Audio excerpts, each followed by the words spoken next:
I thought I would have more time. Hello! I hope everyone's having a good day. I should probably pause this video. Oh my gosh. Real talk? Real talk.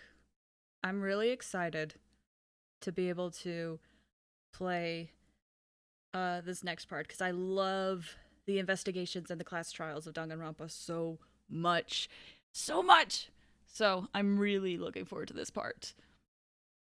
And let's just hop right into it because I'm just so excited to do this. Let me switch over to the game. And I'll pull up the game. And we'll make sure it pops up. Oh, let me know if the volume is like too loud or too quiet, whatever. So the volume is going to be a little bit different during the trial. Sometimes it's a little loud. So if it is, just let me know. All right. Excuse me. My throat is being weird. Oh, let's do a quick recap. Last time, when we were playing Danganronpa, we got to hang out with a few characters. We hung out with Sayaka, we hung out with Mondo, and we hung out with Kyoko and got to know them a little bit more. Then, Monokuma decided to give everybody a motive because no one was killing each other yet, and he was upset. He was upsetty. So, he gave a motive, and what we saw was this, got these DVD players, and, well, Makoto saw his family in it that was basically telling him, hey, congrats on getting into Hope's Peak. And then the image cut, and the room that his parents were in congratulating him in the video was just completely devastated. And then Monokuma was like, what happens? You'll have to find out when you graduate. And it seems like everyone, when they were watching their own videos, all had a reaction of, like, what is going on? Sayaka stormed out of the room.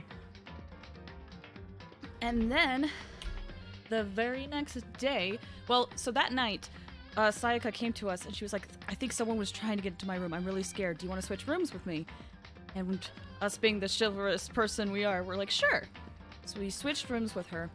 The next day, we went into the dining room and everyone gathered in the dining hall, but Sayaka didn't. So we rushed into our room where she was supposed to stay the night, found it in, there was definitely a sign of a struggle, let's just say, and then we found Sayaka dead in the bathroom. So Monokuma told us how we now have to investigate the crime scene and investigate this murder and go to a class trial and see if we can find out who the Blackened is. Which the Blackened is basically the murderer. If we can find out who the Blackened is, only they will be executed. But if we can't, then everyone dies.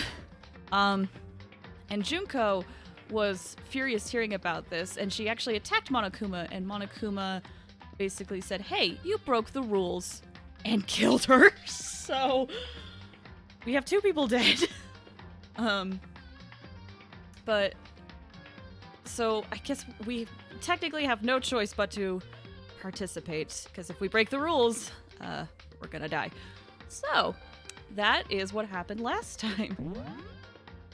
So, we will continue on with our investigation now. I have to put my own game on hold for this stream. Oh, no. I really appreciate that. I hope it's entertaining to watch. Thank you. All right. By the way, I absolutely love the investigation theme. There is a little bit of a bug with this one, though. Whenever we get evidence, it starts the music over again. They fix it in later games, but I just really love this investigation song. I love all the investigation songs, actually.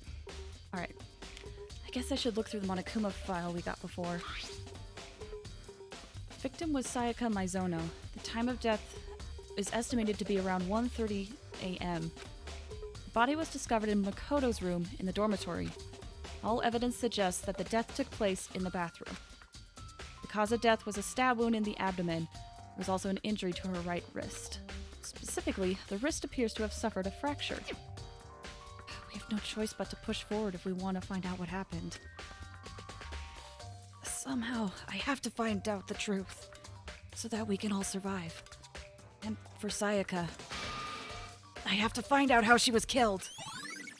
Cool. So the Monokuma file basically just is like the autopsy report. I'm so sorry, Junko. What do you guys have to say? No way. I seriously don't want to die here. Help me. I'm begging you. God, Buddha, Mother Earth, God of Space, King Neptune, help me. I don't care who it is. Just get me out of here. Hiro doesn't seem prepared to do any kind of investigating right now. What's up, Chihiro? Are you going to help investigate, Chihiro? But I can't leave Junko here. I feel sorry for her. I have to stay with her. Yeah, I don't think we're gonna get anything in here, so let's leave the gym. I guess I could fast travel. Can we just fast travel to... I guess we'll just have to walk there. Oh, it's not letting us fast travel. Okay. Why Neptune do this? I sometimes learn not to question some of Hiro's logic. I mean, never mind. First of all, I should head to the scene of the crime, my room. We won't make any progress without investigating there. Cool, let's take us there. So I headed to my room, where Sayaka's corpse still remained. I better examine the state of my room a little closer. That might reveal something new. By the way, if you're ever playing this game and you're wondering what you need to examine or like what haven't you examined, I don't know what it is for controllers, but there is a way to just see what everything in the room that you can look at with a push of a button. It's very helpful if it's not letting you leave and you need to figure out like what exactly you missed. There's a key on the ground. It has my name on it, so this must be my room key. If I remember correctly. Ah, that's right. We'll have to trade keys. When we switched rooms, we switched keys too. So Sayaka would have had the key here in my room the entire time. But wait, if that's true, then how did the killer get into the room in the first place? Could Sayaka have forgotten to lock the door? No, that seems impossible. Same goes for you, Sayaka. No matter who it is, don't open your door for anyone. Even if I'm sure it's you, I absolutely won't open it. Otherwise, what's the point of even switching? After saying that, there's no way she would have forgotten to lock it or opened it for any reason. Well, maybe she dropped the key somewhere and someone else grabbed it or something. No, that's not possible either. Sayaka was in here when we switched rooms. With how scared she was, she wouldn't have gone walking around, so she couldn't have dropped it. So, how did the killer... Right, we added it to the truth bullets. Oh, something I should clarify. Our truth bullets section is our evidence. Evidence in this game is in the form of truth bullets.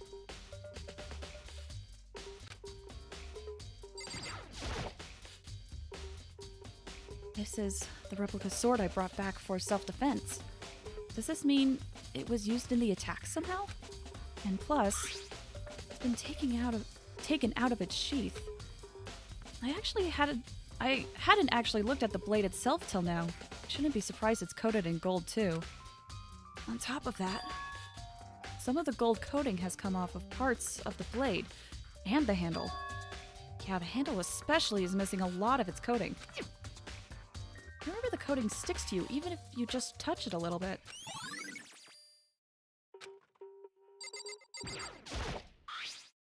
Huh? Looking at the lint roller, it looks like there's way less than there was before. Did Sayaka see how dirty my room was and decide to clean up a little? If she did, that's embarrassing. Sakura, do you think I'm guilty too? Hey. I try not to make assumptions like that. I simply don't know whether you or not you did this. Whatever decision the rest of you come up with, I will follow your lead. I see.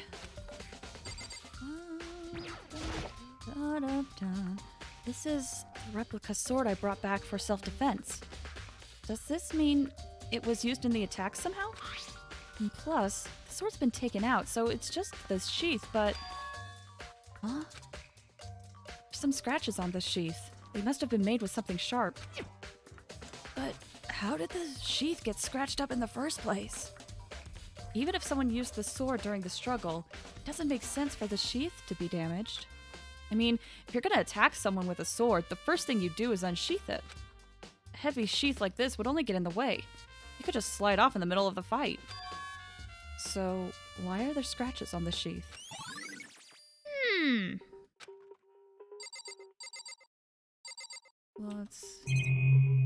There's a lot. Talk to Mondo? By the way. Oh, yeah, I'm not gonna do Mondo's voice justice, I'm sorry. You know, I realized something while I was on guard duty. Killer could have already destroyed some evidence, right? Before anyone found the body, I mean. There's a trash room here in the dorms, right? Could have tossed some stuff in there. Yeah, that's definitely possible. You son of a bitch! That dirty. Shit. Anyone who raises their hand to a woman is scum that deserves death. That's what my brother taught me. You're fucking dead. So if I ever find out who did this, I'm gonna pound his face in. But what if it was a girl that did it? Yo. That'll all get sorted out when the time comes. AKA, you don't know.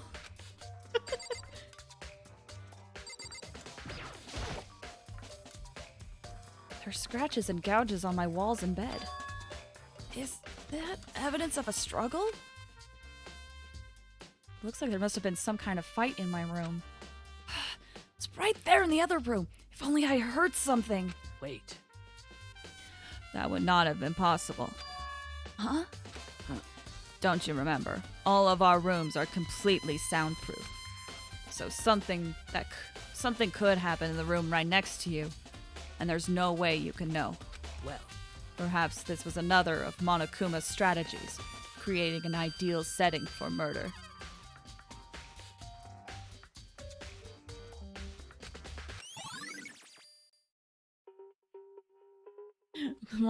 That was so cute.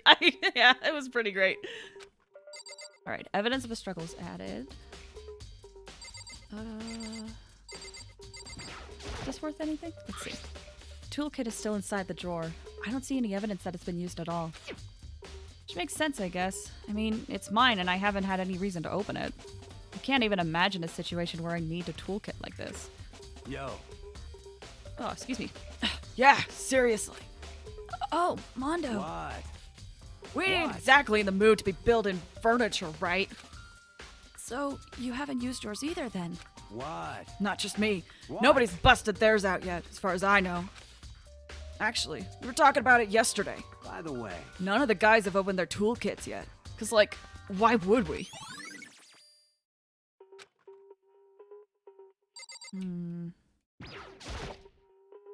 Hey, Kyoko. I quietly called her name while she was investigating the area, but What are you doing? Isn't it obvious? No, not really. I'm searching. Searching? she was down on her knees, carefully inspecting every inch of my room. Did you lose a contact or something? I don't know what she's doing exactly, but she seems to be concentrating pretty hard on it. But a few seconds later, she suddenly stood up straight and said, Listen, "Are you a clean freak?" No, I don't think so. But, what? Nodding, she glanced around my room one more time. I see. Interesting. What's interesting? Hey, Just as I suspected, there's something very unusual about your room. Like what? Unusual? What do you mean? so... I've searched your floor from one corner to another, and I didn't find one single strand of hair. Really? Indeed. Not one hair from the victim, and not one hair from you, even though you've been living in here. You know, now that you mention it, I noticed something while I was looking around before. It looked like the lint roller in my room had been used, but I never touched it. Could someone have used it to... I see. Very interesting. Your room didn't have a single hair in it, and someone used your lint roller without your knowledge. In other words, someone other than you came in and scrubbed your room clean.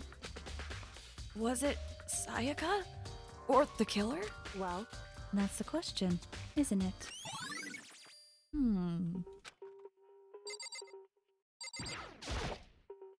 The bathroom. And on the other side of this door. No, I can't let it get to me. I can't afford to freeze up now. Forcing myself to push my panic down, I stepped into the bathroom. Looking at her made it painfully clear it wasn't a dream or an illusion. She had lost everything that made her. Sayaka. All at once I was overcome with dizziness, nausea, and the urge to burst into tears. But I can't. I can't hesitate now. Why? Why did Sayaka have to die? I have to uncover the truth. I have to find out what happened. I wanted to give up. I wanted to collapse. But that thought held me up and supported me.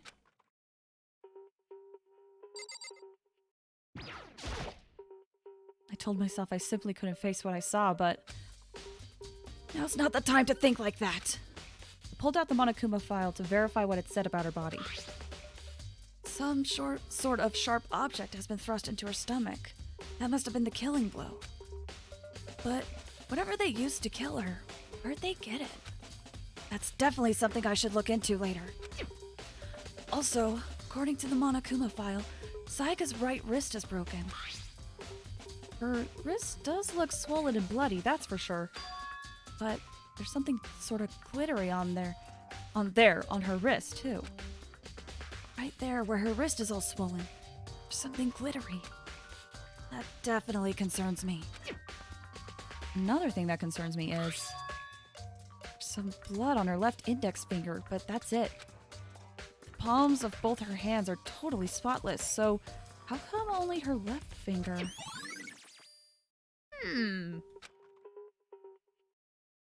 Sorry, had to take a sip of my water. The stab wound in her stomach is what killed her, so she broke her wrist. That must have happened earlier on. I mean, how would her wrist get broken after she'd already been killed?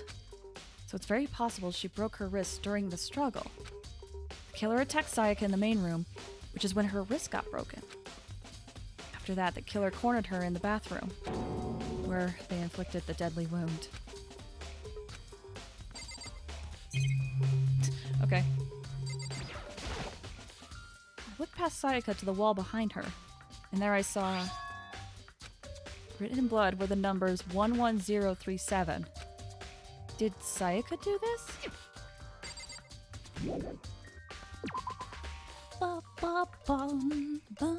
It would seem... It looks like you found it, right, Makoto? The bloody numbers. That's most likely Sayaka's dying message.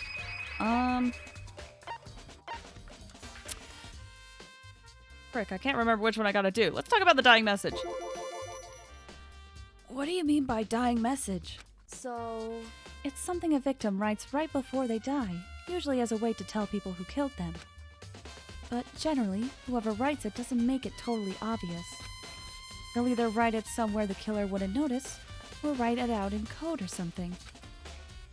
Wow, that's pretty incredible. Hey. Have you ever heard of Ellery Queen?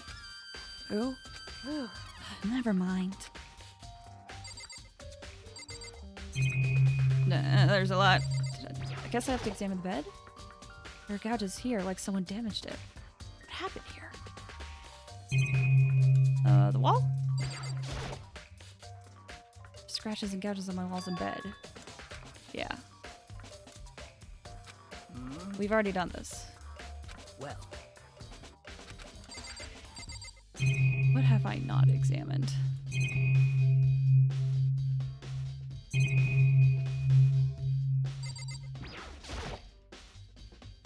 The display stand the sword was on. Nope, not that. Frick. What haven't I done?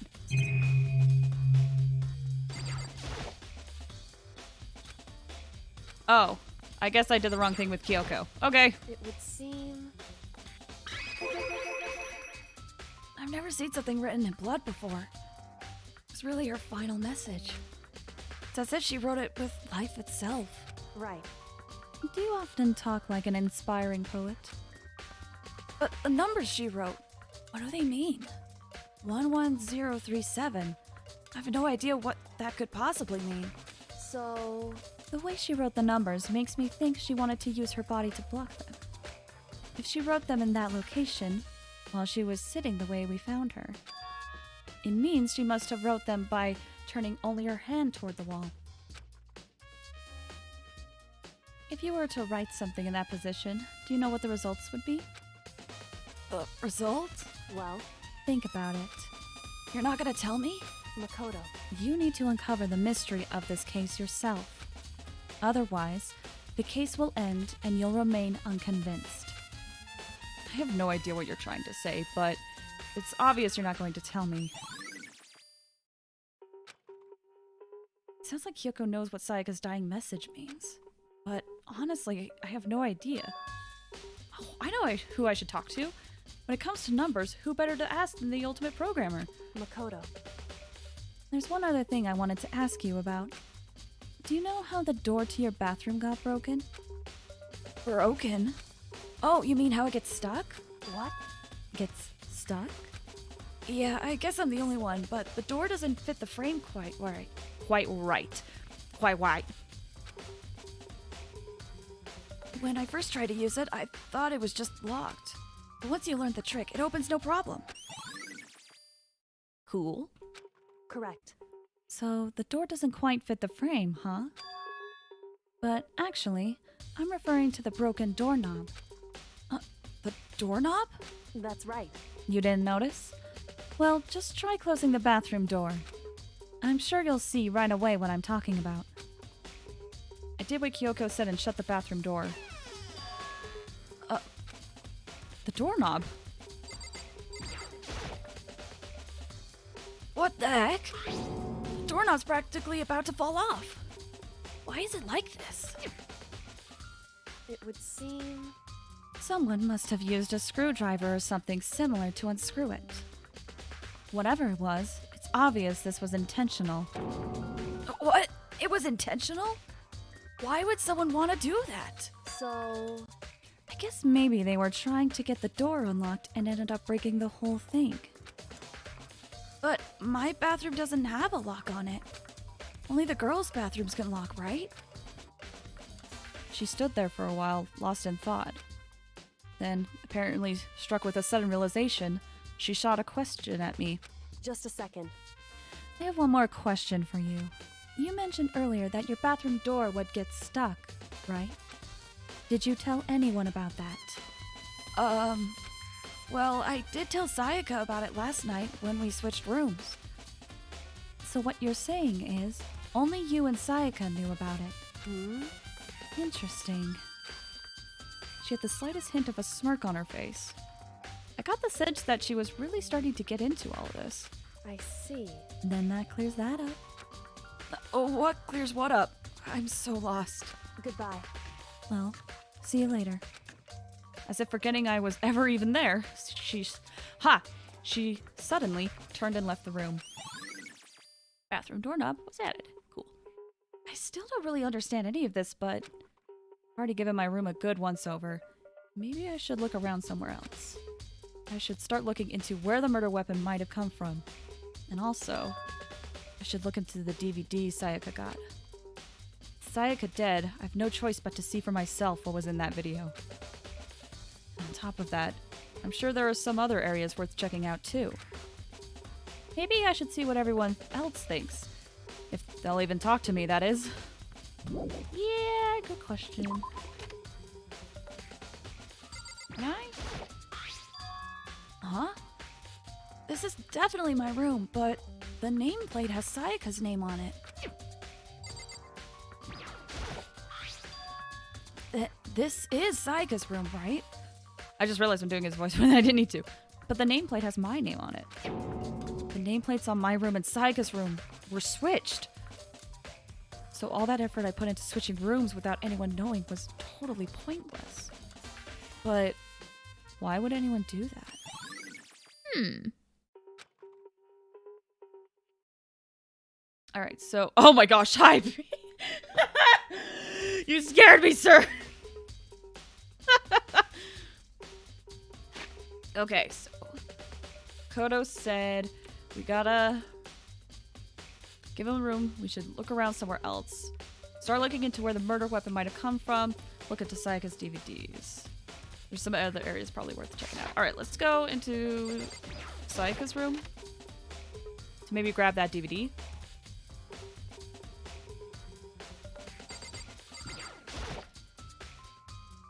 There can only be one thing in the trash can. Yep, the DVD with Sayaka's name on it. Sayaka got really upset after seeing whatever was in that video. I wonder, what did she see? It might not be directly related to the case, but it might be worth checking out anyway. I'm sorry, Sayaka. I need to borrow this DVD. We'll look at that later, I think. Oh my gosh, right eye level at your crotch, sir. Hey, Byakuya. Very strange. So, why was Sayaka in your room when she was killed? Could it be because you are the culprit? No, you got it all wrong. Sayaka and I switched rooms last night. He didn't even try to hide the suspicion on his face. Even if what you said is the absolute truth, you're still responsible for her death, wouldn't you say? After all, she wouldn't have died if she hadn't switched rooms with you, right? Reason Sayaka was killed is because I suggested we switch rooms? She's dead because of me? Then it should have been me that died? Well, all we can say right now is that it's a possibility. If that's really true, then How short are we? We're actually not that short if we want to go into a report card. Or, well, I say we're not short. We're 5'3". That's my height. But Byakuya, he's 6'1". But, like, so the thing is, they fixed this in later games.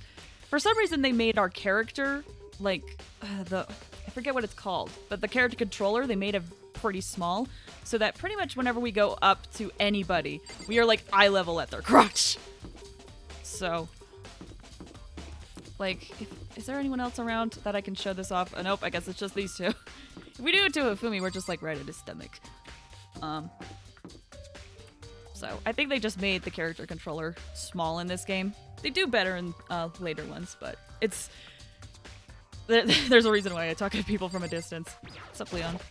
Seems like... Something doesn't seem right.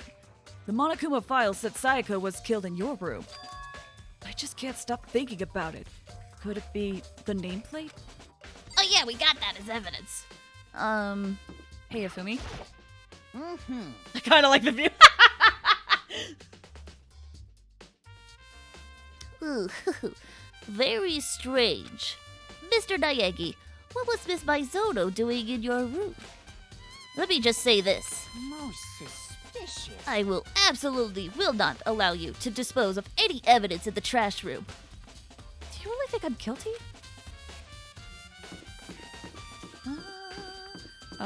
Let's check out the dining hall.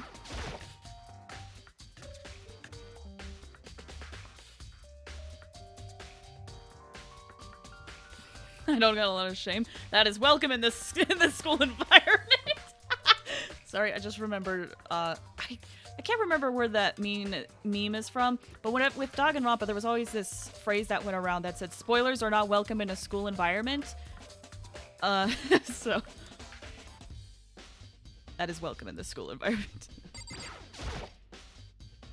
Hina, are you investigating the dining hall? Oh, no. I'm just taking a break. Actually, I've been taking a break since we started.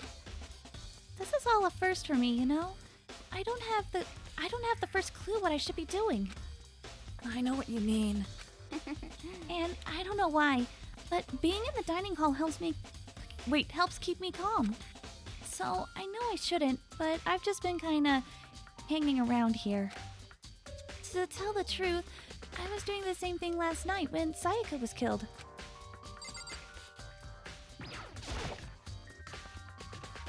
Well, I fit right in this school environment.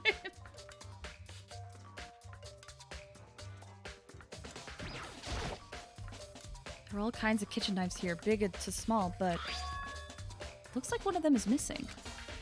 Is it missing from the very beginning, or... I better see if anyone here knows more about it.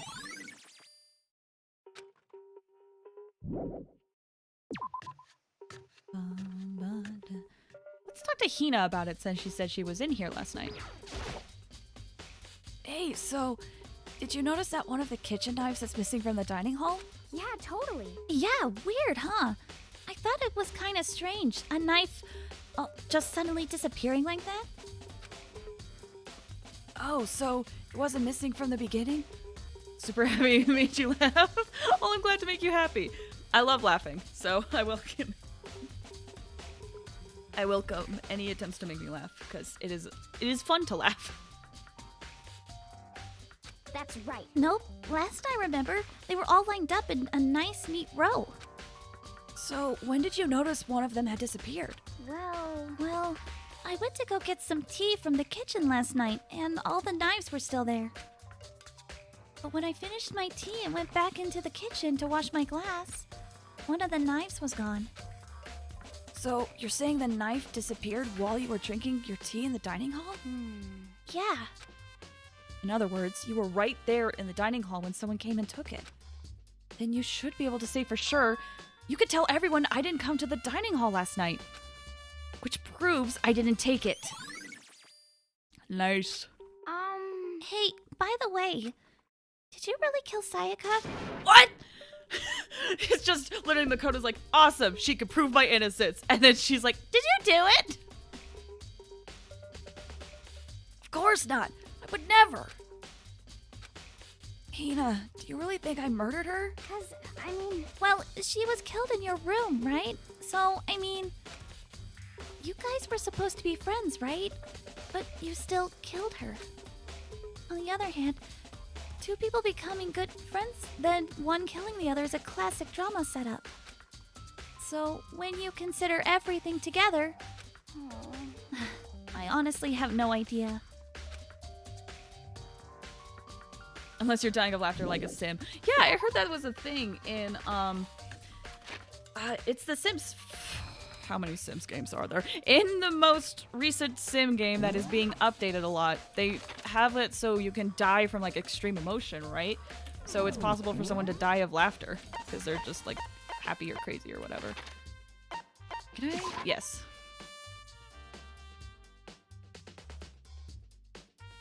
Let's talk to Chihiro about the numbers.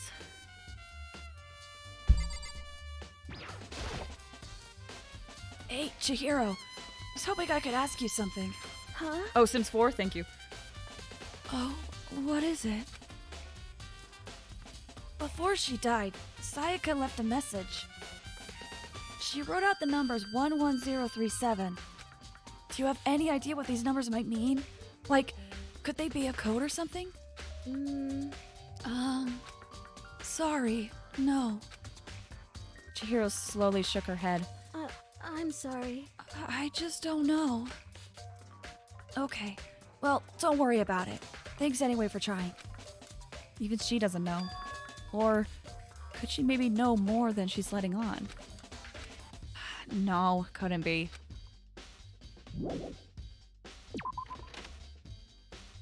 Ugh. I don't think I could fast travel to the AV room, so maybe it's just will be easier if I just walk there. I don't know.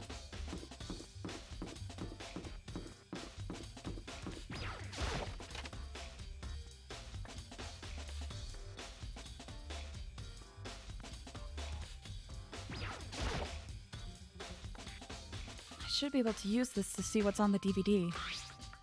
The DVD that Sayaka threw in the garbage.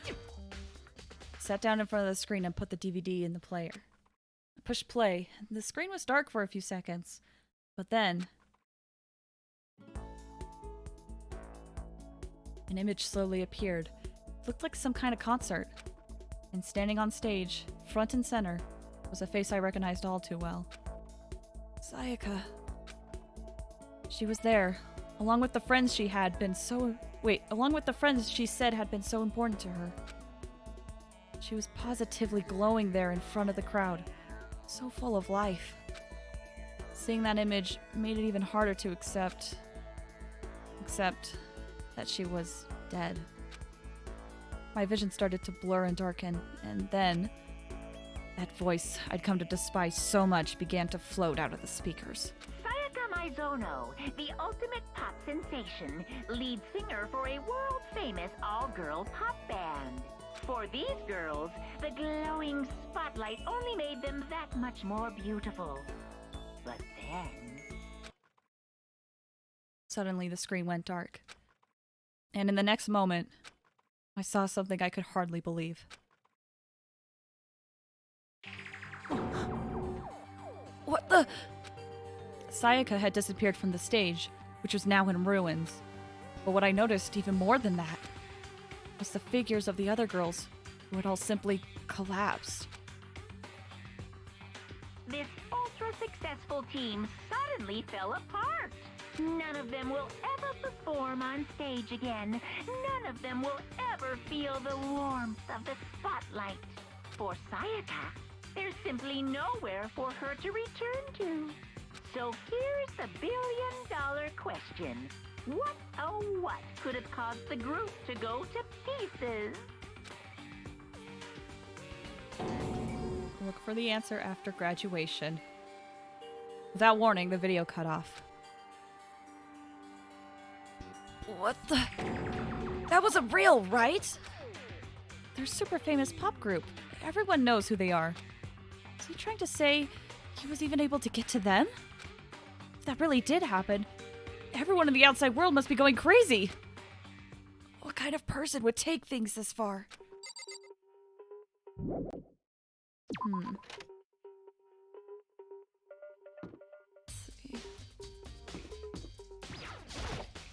Listen to me! Do you have a second, Makoto? I've uncovered something most unusual. The door to everyone's dorm has a nameplate on it, to show whose room it is, right? You hear me? Well, it just so happens... Wait, no. You might be the killer yourself. I can't tell you anything. Got it! Forget everything I just said. Forget Beam! Sorry, just a little joke. Even I do jokes sometimes. Okay.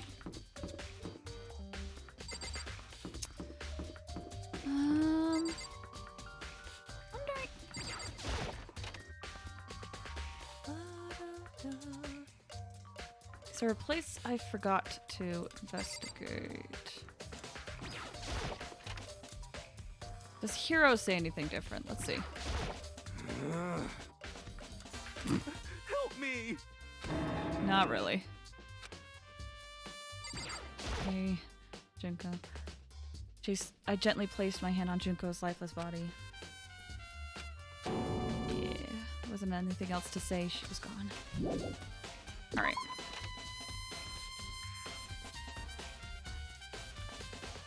Got evidence from Hina. Oh, points of interest, I guess.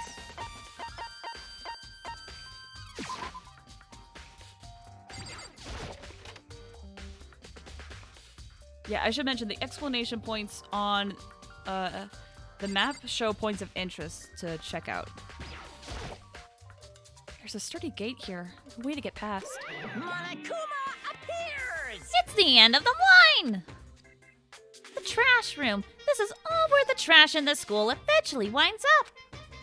How do you get this gate open? No, you can't go any further! No entry beyond this point. Only the person on cleaning duty is allowed in.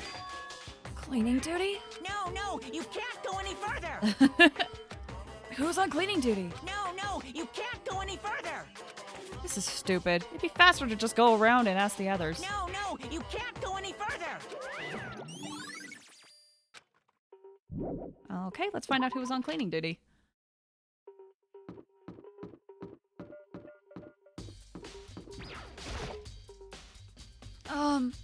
I'm looking for whoever's on cleaning duty. Cleaning duty? As a matter of fact, that's me. Why do you ask? It just so happens Monokuma talked to me yesterday and asked me to take care of it. Without someone on cleaning duty, the school would be flooded with trash in no time. So I formally applied for the position. I was going to start this morning, but after what happened, I haven't had the chance to get started. Since you're on cleaning duty, you can open the gate in front of the trash room. Here we go. Of course! It's my job to gather up all the garbage and toss it in the trash room. And to do that, they gave me the key for the trash room gate. But we're supposed to rotate once a week, so eventually you'll be in charge. Very strange. Wait, hold on. You need a key to get in the trash room? And only the person on cleaning duty has access to the key? What's the point of going to all that trouble? Why not just leave the trash room open all the time so we can all throw things out whenever we want? That does seem more convenient. So, in other words, Actually, anyone who kills a fellow student and becomes blackened will graduate unless they are discovered. so that's it. And that must be why. If anyone could go in and out of the trash room whenever they wanted, then destroying evidence would be easy. The thrill would disappear, and things would become boring. Boring? Hey, listen. Anyway, more important than that. Hey, you bastard. Hey, fatty, why'd you want the cleaning duty gig anyway? Oh. I just decided to volunteer for something I knew no one else would want to do. What's the big deal? You. Liar. I know why you did it. Is it? You want to dig through all the girls' trash. Looking for, and poking around at it. There's no way to think about this in a common sense kind of way. Such a long voice line. What are you talking about? All my love is for Tootie. You know what I mean. There's all kind of trash diggers like that. Maybe you'll get tired of Tootie and then turn to... Completely I would never get tired of 2D. After spending a significant amount of time comparing 2D and 3D, I voluntarily chose 2D. The only thing 3D is good for is to shower love and affection on 2D. Oh, and PVC figures. Give me a break. How are you not totally embarrassed to say stuff like that? If you're so worried about Hifumi's questionable morality, there's a very easy solution. Whenever a guy has cleaning duty, Sakura can accompany them. From picking up the trash to disposing of it. What? What? If you're as innocent as you claim, where's the harm in it? That's not how it's supposed to... Anyway, on another topic. Hifumi, since you were on cleaning duty, I have a favor to ask you. What? So now you suddenly want to join my party? Sorry, but you haven't triggered that flag yet.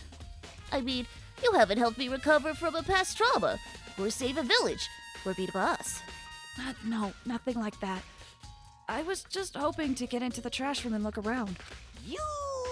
Oh, okay. So easy. So Hifumi and I headed down to the trash room.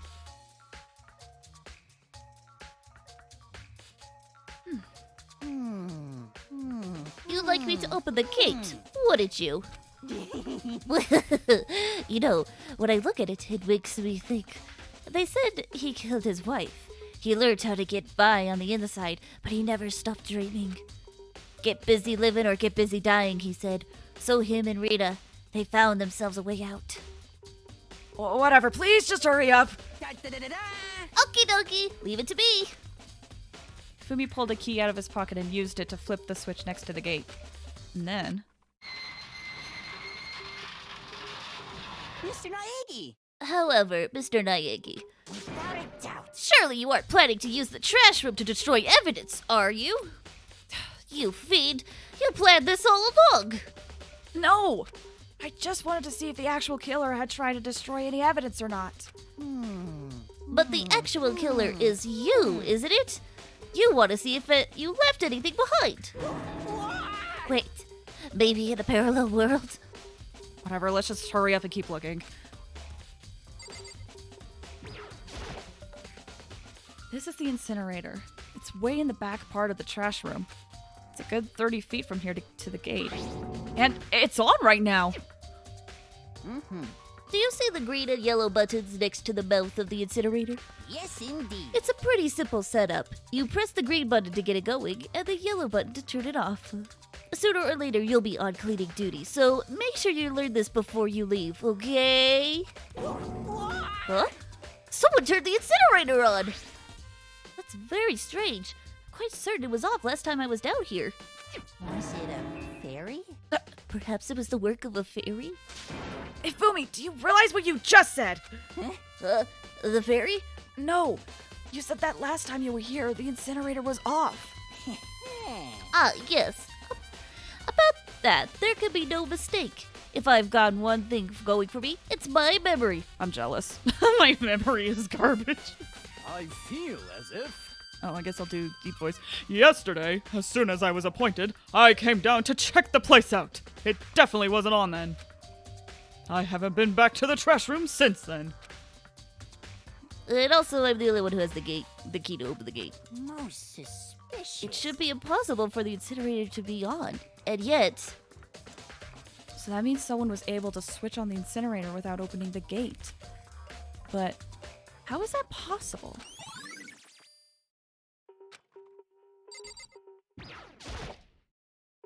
There are shards of broken glass scattered around in front of the incinerator. Give me the memory mood! It looks like it used to be some kind of glass ball, just about big enough to fit in the palm of your hand. Is this perhaps... Is that... Do you know what this is? They say if you collect all 7, a dragon will appear and grant you a single wish. Kidding aside, it's the kind of thing you might see on any big city street corner. Gaze into it, and it will show you a glimpse of the future. Just like that Mina girl who was on that quest to find that one guy. Yeah, I get what you're trying to say, but who did this particular ball belong to? There's only one person it could be. They should still be at the gym. I better go find out for sure. Why is that? What? You made me come all the way down here and now you're not even gonna check it out? So it would seem. That's the worst twist I can imagine. That's not the kind of thing readers like at all. What readers? Alright, I guess I'm still looking around.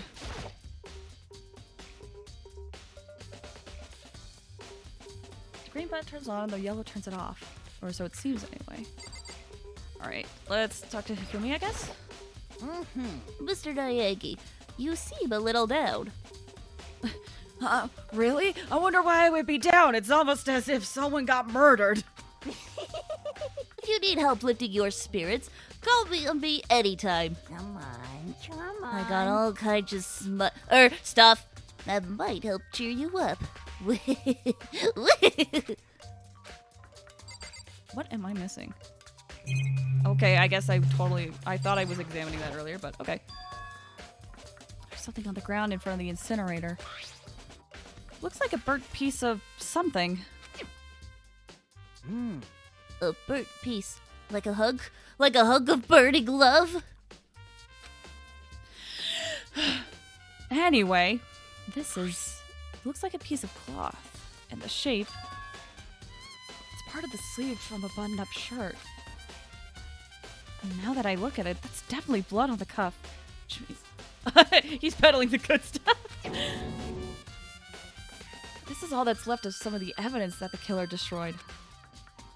There are lots of people here with white buttoned-up shirts. This isn't enough This isn't enough by itself to figure out who the killer is.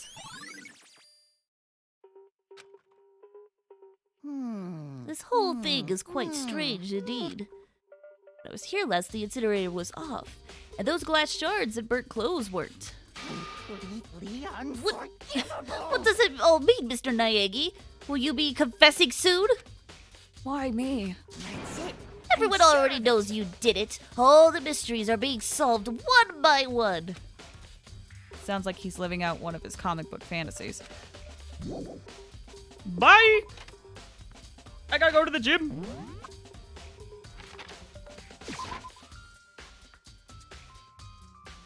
Ba-da-da-dum. Hey, Hero! Hey, Hero. Can I ask you something? No. I gotta get out of here. I've had enough. Gotta break free. Hero, snap out of it! Uh-huh. Makoto, what are you doing here? What? Hey, does this look familiar? That's my crystal ball! But it's all smashed! What the heck? I only bought it because the guy said it was blessed. He said it was unbreakable. So, how did it break? Was it actually just made of glass and not crystal? Did that guy totally dupe me? He said it belonged to the pillars of history. Genghis Khan, George Washington, Napoleon. He said whoever controlled that crystal ball controlled the world. Is that seriously all BS? Let's put that aside for now. So you can say without a doubt that this belonged to you? Yeah, that's mine for sure. I probably forgot it in the laundry room last night. Someone must have come by and snatched it. You left it in the laundry room? That means anyone could have found it and taken it. Thanks, Hero. That's all I wanted to know. Sure. By the way, I'm almost afraid to ask, but how much did you pay for that thing?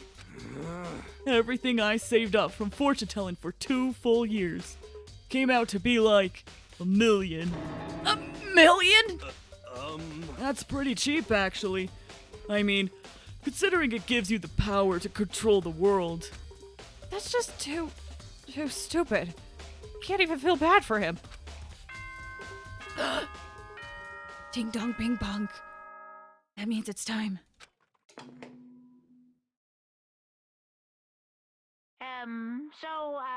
I'm getting tired of waiting. What say we just get started, It's time for the long-awaited class trial!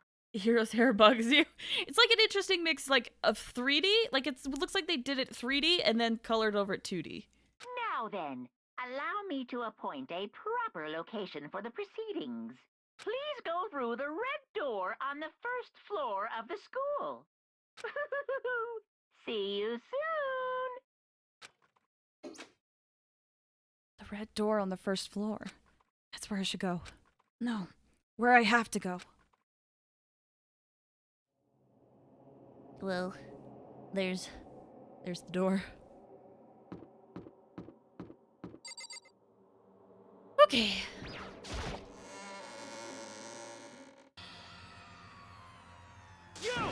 You're late, Makoto! We've all been waiting for you!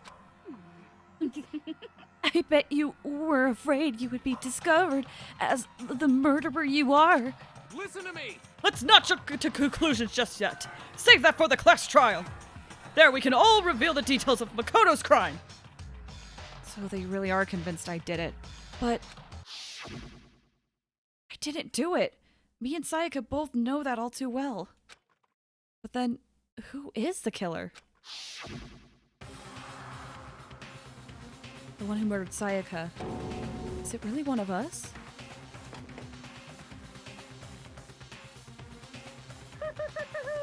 Is everyone here? Okay then.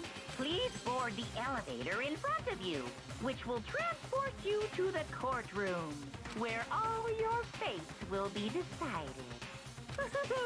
I'll meet you all down there. I'll be waiting. Well, let's talk to everybody. Let's go left to right. What? So whoever stuck us here even took the time to set up a courtroom, huh? Impossible. Really going through with this class trial thing, huh? You know? If you want to confess, I guess now's the time to do it. I'm telling you, I didn't do it. Hey, There's no point in standing around here. Settle your resolve and step into the future. Let's get started. Got it! Relax! I haven't decided 100% that you're the culprit just yet. Maybe, but you're obviously leaning that way. I'm sorry. Sorry. In the end, I wasn't able to do any looking around or anything. Is this really how Sayaka would want us to find out who killed her? What the heck? I can't help but wonder what whoever killed Sayaka is feeling right now. Well, did you find anything that might actually prove your innocence? Being so insistent, even though you obviously killed her. Very impressive. You know what I mean. Well, I did my job. I'm counting on the rest of you from here on out. So the school basement has become the darkened stage. We're all here to bear witness to Mr. Nyagi's final curtain call. Well then, the time has finally come. Are you ready? Ready as I'll ever be. Guess I have no choice but to get on this elevator. Well then. Let us begin. Yes. Good idea. Hey, Are you scared? No, scared isn't quite right. Makoto. I said it before, but it's up to you to uncover the mystery surrounding this case yourself. If you don't, you'll never come to grips with the truth. I need to uncover the truth of Sayaka's death. I didn't need someone else to tell me to do that. In Sayaka's honor, I swear, I'll find out who the real killer is. As I raised my voice to try to give myself courage, I turned, trembling with anticipation, toward the elevator. With each step forward, I could feel my heart starting to race faster and faster. Everyone else was already on the elevator. When I finally stepped on, the doors closed and the elevator started to move.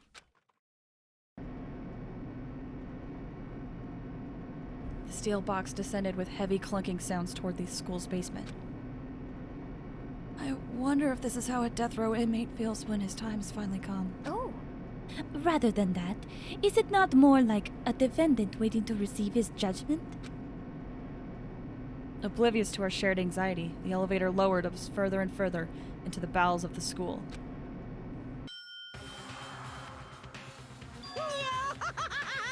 You finally arrived! What do you think? Doesn't it feel just like a real courtroom? It's like a Hollywood movie set, right? Not even close. It's total garbage. Well now. Okay. Everyone find your assigned seats and sit down! Hurry up now! Hurry up! We did what he said and found our seats.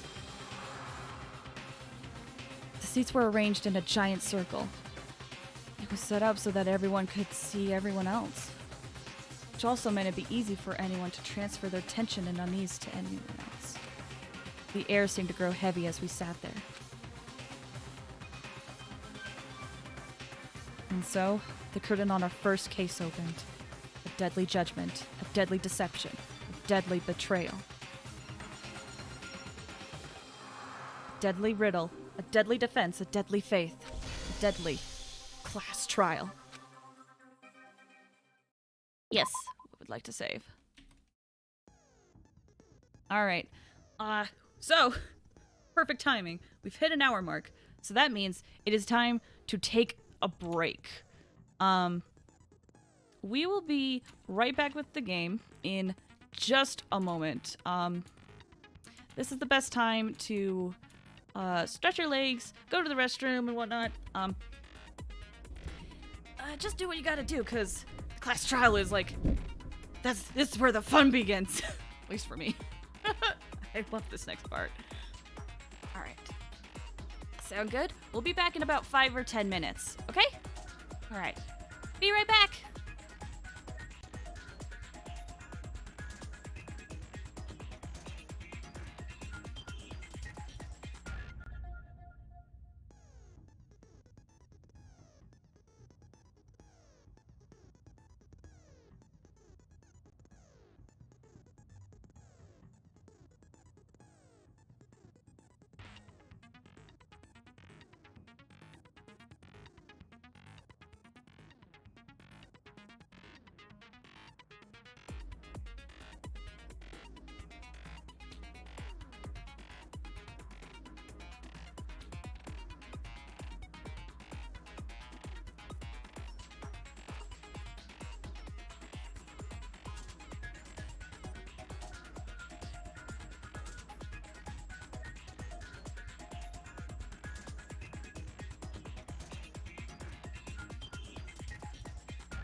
All right, I'm back.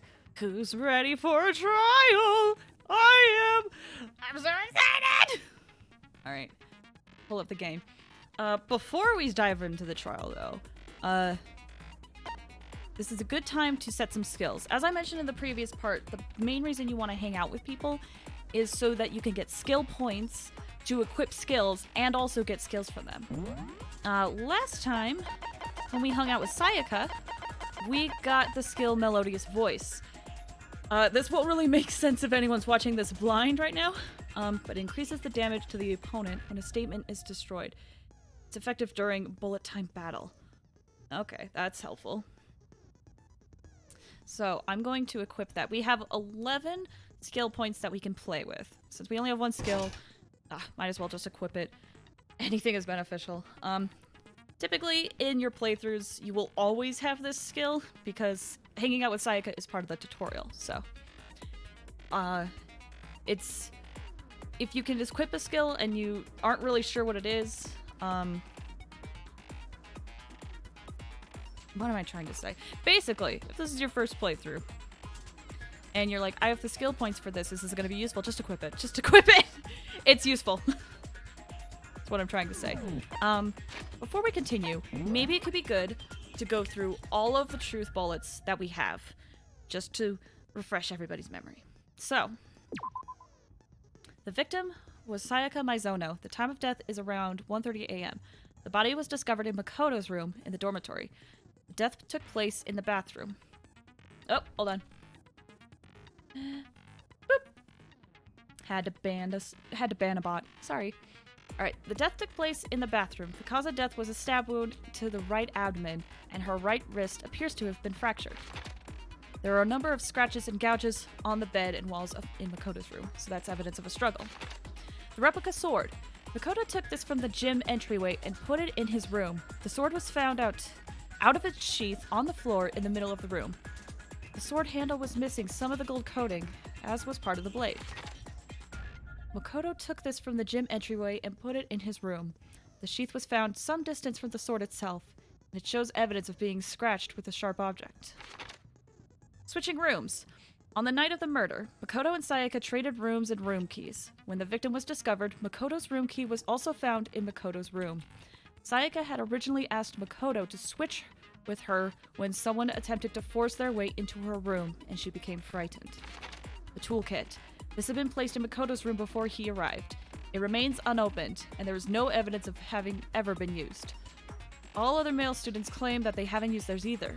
But still. Look at Makoto's room's cleanliness. Not a single hair was found on the floor of the crime scene. In addition, the lint roller shows evidence of being used. Sayaka's wrist. Sayaka's right wrist had been fractured, and her wrist was glittery at the injury's location. In addition, her hands appeared to be completely clean, except for the index finger of her left hand, which had some blood on it. The dying message. A series of numbers had been written in blood on Makoto's bathroom wall. 11037. It's assumed that Sayaka wrote these numbers while leaned up against the wall as she lay dying. Bathroom door frame. Makoto's bathroom door was difficult to open due to it not quite fitting in the door frame properly. The only two people who knew the trick to opening it were Makoto, the room's owner, and Sayaka, the victim. The doorknob. Makoto's bathroom doorknob had been broken. The screws holding it in place had all been partially or completely removed. The nameplates. Nameplates on the doors to Sayaka and Makoto's room were apparently switched at some point. Kitchen knife set. The kitchen in the dining hall has a set of kitchen knives. Apparently one of the knives has gone missing. Aoi's account. The knife from the kitchen went missing while Aoi was in the dining hall. Aoi swears that Makoto did not come to the dining hall at any point while she was there. Trash duty. There's apparently a trash room within the school. It's blocked off by a sturdy gate and can only be opened with the trash room key. The incinerator. The incinerator can be activated via a switch on the machine. Ufumi was on cleaning duty, and he claims that the last time he saw the incinerator, it was off. However, when Makoto checked it after the incident, the incinerator was in fact on. The distance from the gate to the incinerator is roughly 30 feet. Burnt shirt piece. A piece of burnt clothing was found next to the incinerator in the trash room. It is apparently part of a shirt cuff and it has a noticeable bloodstain on it. Shattered crystal ball. Shards of glass were found next to the incinerator in the trash room. As it turns out, the glass ball would have fit comfortably in the palm of a person's hand. Alright, so that is all our pieces of evidence. So, let's talk about the trial real quick. A fun thing about the class trials is that they are completely voice acted, which is good for me because my throat actually kind of hurts a bit today. So, I am glad that I can take a back seat to this. I'm also a huge fan of the English dub. I know everyone has their preferences, but I am a huge fan of the English dub. What else? Oh, let's, so I am playing on mean difficulty right now. I've never played this game on mean difficulty, but let me just say that the logic in this game, or the problem solving in this game, is probably the easiest out of the entire series. So if there are things that seem very obvious, it might be because it is. It gets better in later games, I promise. The second game is probably the hardest when it comes to problem solving, in my opinion. V3 is up there. It's like an in-between the first game and the second game. So there might be some easy things to figure out, but I promise in the other series it gets better. And there's also some somewhat tricky parts in this. With that said, let's finish our preparations and dive right into the class trial. Let me know if I need to adjust the sound of the game in any way, okay? Alright. Let's do it. Let's begin with a basic explanation of the class trial. So, your votes will determine the results. If you can figure out who done it, then only they will receive punishment. But if you pick the wrong one, then I'll punish everyone besides the blackened, and the one that deceived everyone else will graduate. And the killer really is one of us, right? Of course. Okay then. Everyone, close your eyes. And whoever did it, raise your hand. Oh, also real quick, because my internet isn't the best, this whole sequence of the trial might look pixelated at some point. I'm very sorry. There's not much I can do about it. In a perfect world, I could hopefully get rid of most of the pixelation, but I can't. Anyway. Don't be a goddamn idiot. Why the hell would they raise their hand? Before we move on and start the trial, can I ask a question real quick? No. What's going on with those pictures? I'd feel awful if they got left out just because they died. Friendship penetrates even death's barrier. Friendship penetrates? Stop. Okay, but what about that other empty seat? There were only 15 of us to begin with, so why are there 16 seats? Oh, no reason. It's just that our little courtroom here can technically fit up to 16 people. Okay, that about does it for the preamble. Get ready to get started. First up is the case summary. Now, let the class trial begin. It's about to begin. The debate to decide who we think the killer is. Anything I found, anything I noticed, I have to be ready to speak up about everything. Because this isn't just about me. Everyone's lives are on the line. Can I save real quick? By the way, you guys will find out, I'm a save scum. Alright, your first non-stop debate is about to begin. Would you like to hear more?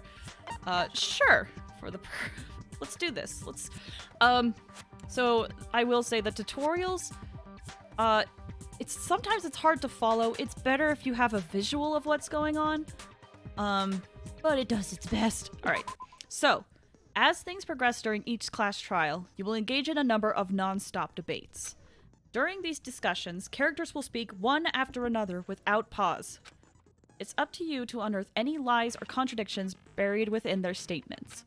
What this means is, you'll have to use your truth bullets to refute what they say. Any relevant truth bullets you found during your investigation will be loaded into the truth cylinder. Using the mouse to aim, then fire with the left mouse button. Pay close attention to each character's statements and use your truth bullets to blast the right ones. So we have to shoot it. this is a good time to bring up Danganronpa. Roughly translates to bullet refutation, which makes sense given that we have truth bullets. We put them in a truth cylinder and we fight and shoot at people's words. So, note that if you run out of time, you will automatically fail, so please be careful. One thing that this doesn't mention is that the debate can loop. So you have a certain set amount of time, but that time isn't kept to the debate. The debate is a short segment, so you can have the debate loop repeatedly until you find the right one. So, if you press the escape key during these arguments, you can review the controls. Good luck and have fun! I will! I'm so excited!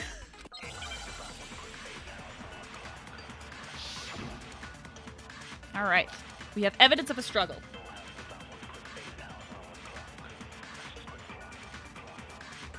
I assert that the one who was murdered was Miss Sayaka Maizono! Yeah, we know that part already. And the murder took place in Makoto's room. In the bathroom. So it seems most likely that the killer must have taken her by surprise while she was in the bathroom. She didn't even have a chance to resist. No, that's wrong. Not a chance to resist. There's clearly evidence of a struggle. Just a second, Chihiro. Try to remember how my room looked. With the way things had been damaged, I think we can definitely assume there was a struggle. A struggle?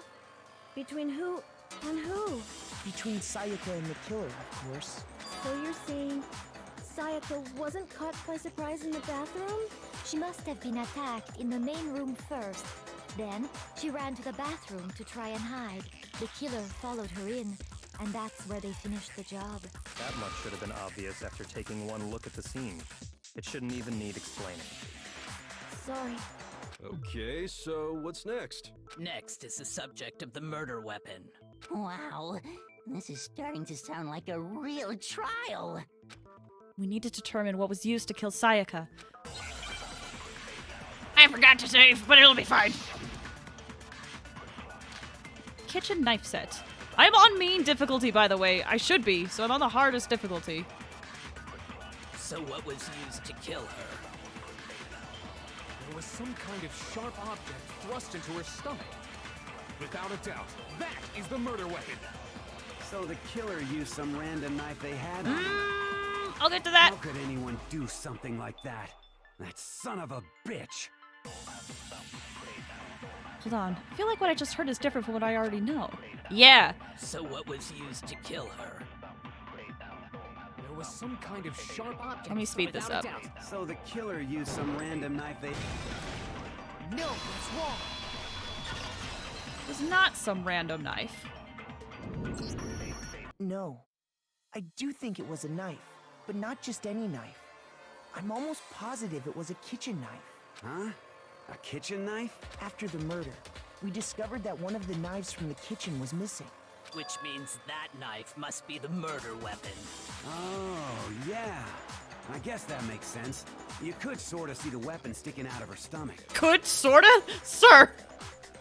And if you look real close, I could totally see that being a kitchen knife. Okay, so the murder weapon was a kitchen knife, but where does that get us? I mean, we all know Makoto killed her, right? That's right. Makoto's room was the scene of the crime. What more proof do you need? Hold on a second. Let's draw our conclusions after we presented our arguments. Otherwise, what's the point of the trial? This feels like a game of, well, actually, you're not wrong. I feel like that's how a lot of debates go, even though it shouldn't, but yeah. Well, we can talk all we want. It's not going to change that conclusion. I don't think that's true at all. I'm sure if we keep at it, something new will reveal itself. You really believe that? She's right. There's gotta be a breakthrough somewhere just waiting for us to find it. Because I know for sure I'm not the killer. Let's save, because it's been a minute. Alright, there's a bit more to learn about non-stop debates. Let's hear more. You can concentrate by holding down the space key. While you're concentrating, time will slow down so you can pay close attention to what everyone's saying. On top of that, it'll steady your aim, making it easier to target potential weak spots. Yeah, I don't know if you guys noticed that the cursor I'm using was like moving around. That wasn't me, that is in the game. So, I think there's skills you can use to actually steady that aim, but when it moves around, that is actually from the game. When we slow down time or concentrate, it becomes easier to shoot things. Concentrating like this consumes the focus gauge, and if this gauge empties, you can't concentrate.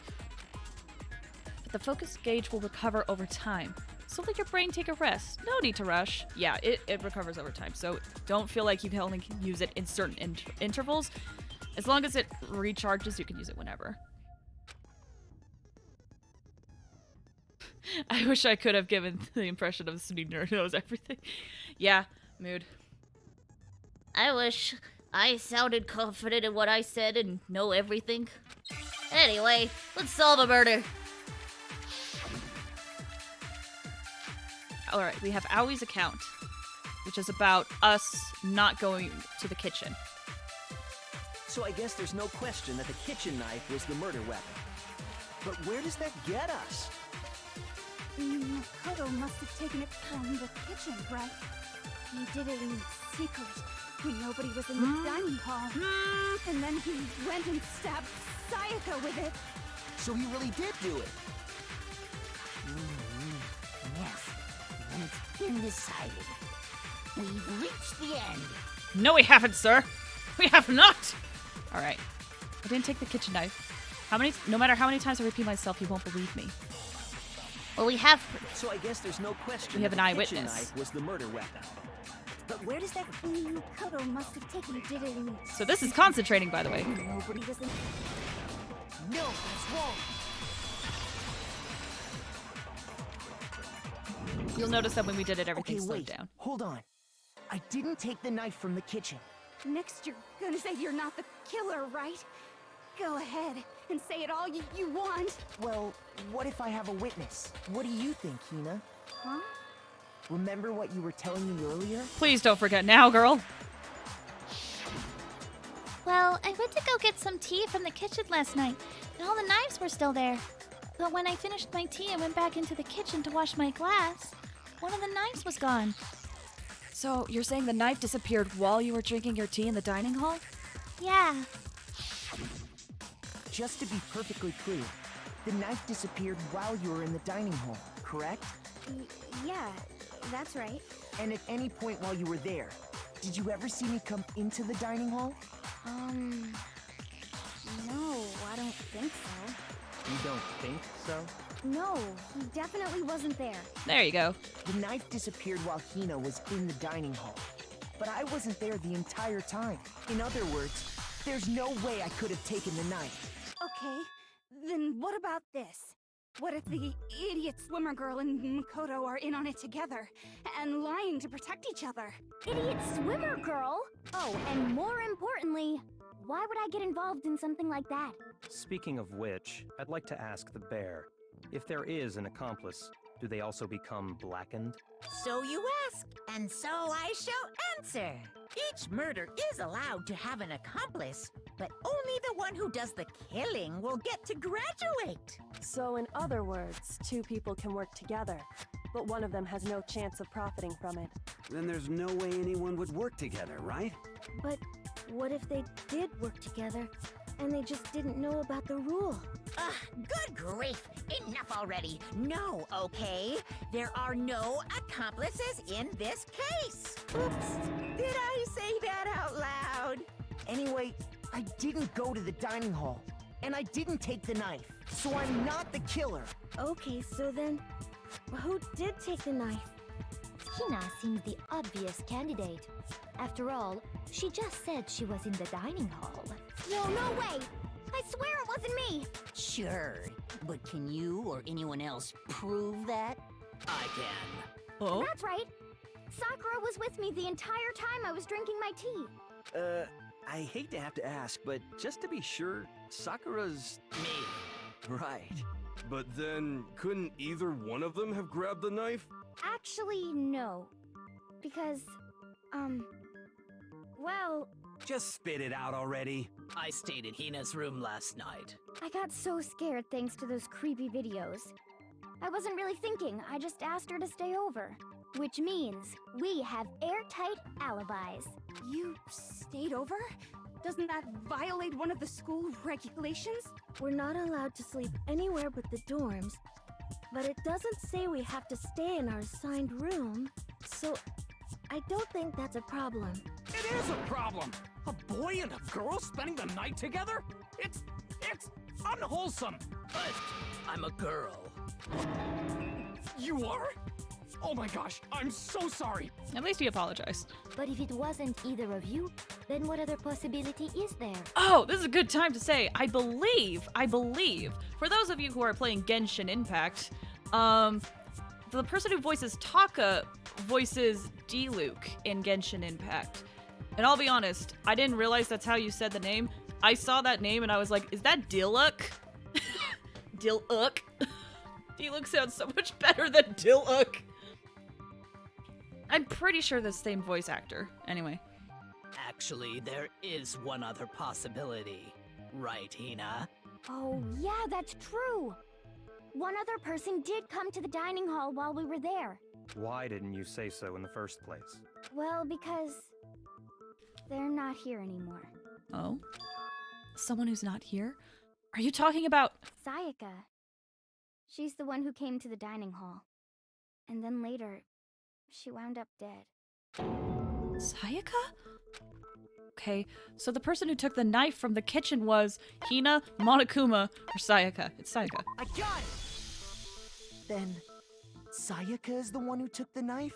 That's the only possibility. And thinking back on it, she was acting kind of unusual. When she came into the dining hall, she didn't even look at us. She just went straight to the kitchen. As she left, she said she just wanted a drink of water.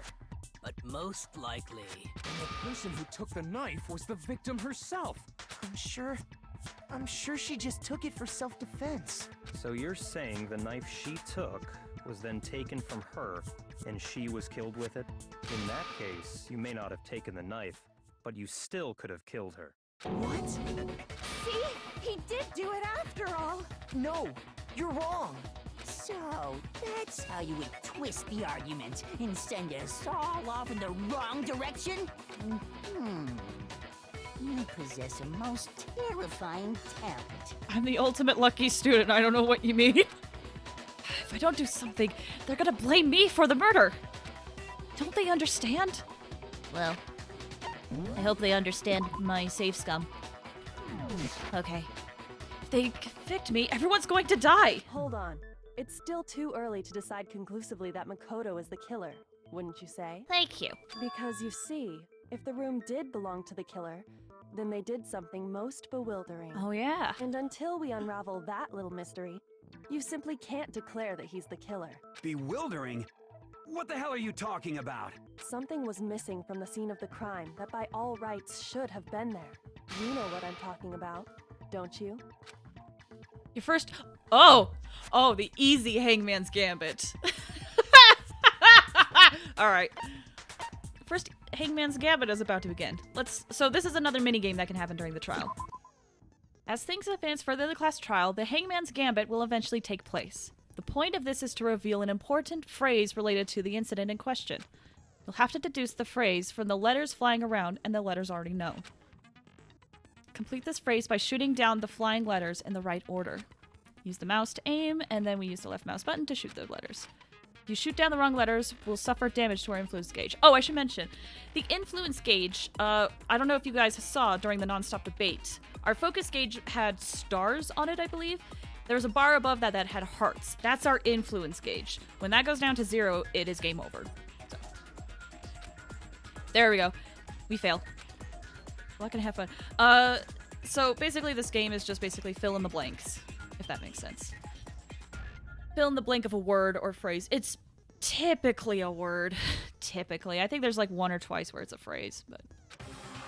Something that should have been at the scene, but wasn't. This must be the crucial point. We can just figure out what that something is. Hangman's Gambit. I. Oh my gosh, so many I's. I need an H. Please give me an H game. There we go. Okay, give me an A. R? There we go. Hair. Our hair was missing. Now I understand. That's right. There wasn't a single hair on the floor. So, the culprit removed some evidence? Yes. And if I were the culprit, why would I need to get rid of all the hair in my own room? It wouldn't be unusual at all to find my hair at the crime scene if the crime scene is in my room.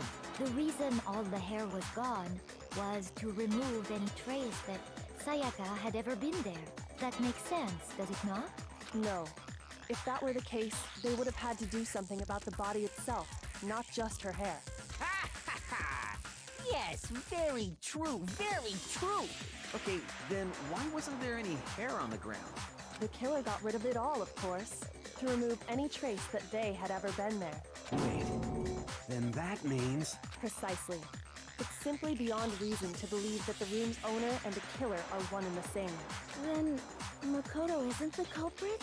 Are you sure we can decide something so important based solely on the absence of some hair? We got more proof. I'm ready. No. There are other reasons that prove why Makoto couldn't have done it. I would like to hear these reasons. Do you remember anything remarkable about the bathroom at the scene? Sayaka was attacked in the main room first, then fled into the bathroom, right? Yeah, then they ran after her, got into the bathroom, and stabbed her. And how did the killer get into the bathroom? Did they have any trouble with it? What do you mean?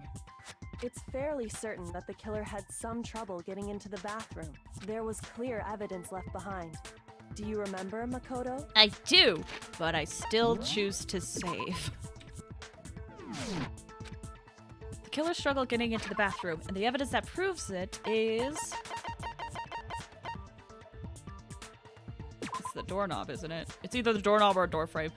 I swear, if I get something wrong after I said the logic in this is easy, I'm gonna feel very embarrassed.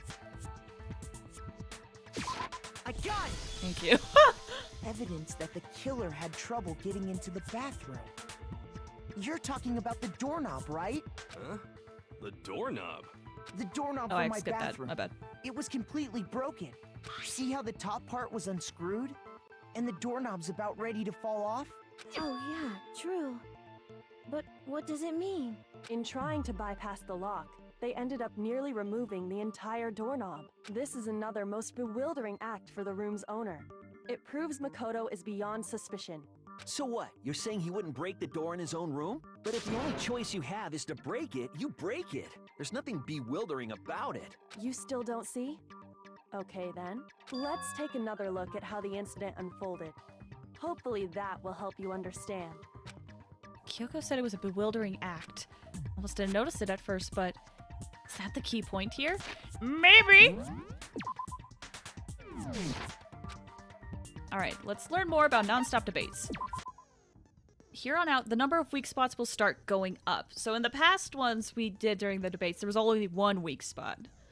But now there's gonna be multiple. And since I'm on mean, there's probably going to be a lot. No matter how many weak spots there are, there's essentially only one lie or contradiction in that debate. So, what I'm saying is, not all weak spots you see are necessarily false. Use a truth bullet on the wrong one, and not only will you fail to refute what they say, but you'll also lower your trust with everyone and your influence gauge will take damage.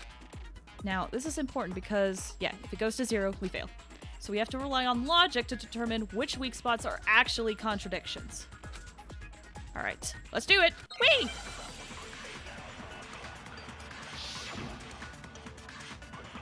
Alright, so we have the door frame about our bathroom door that gets stuck.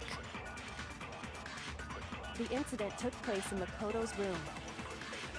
Sayaka was first attacked in the main room. I believe that's correct. She then fled into the bathroom. Then the killer ran after her. And they got into the bathroom.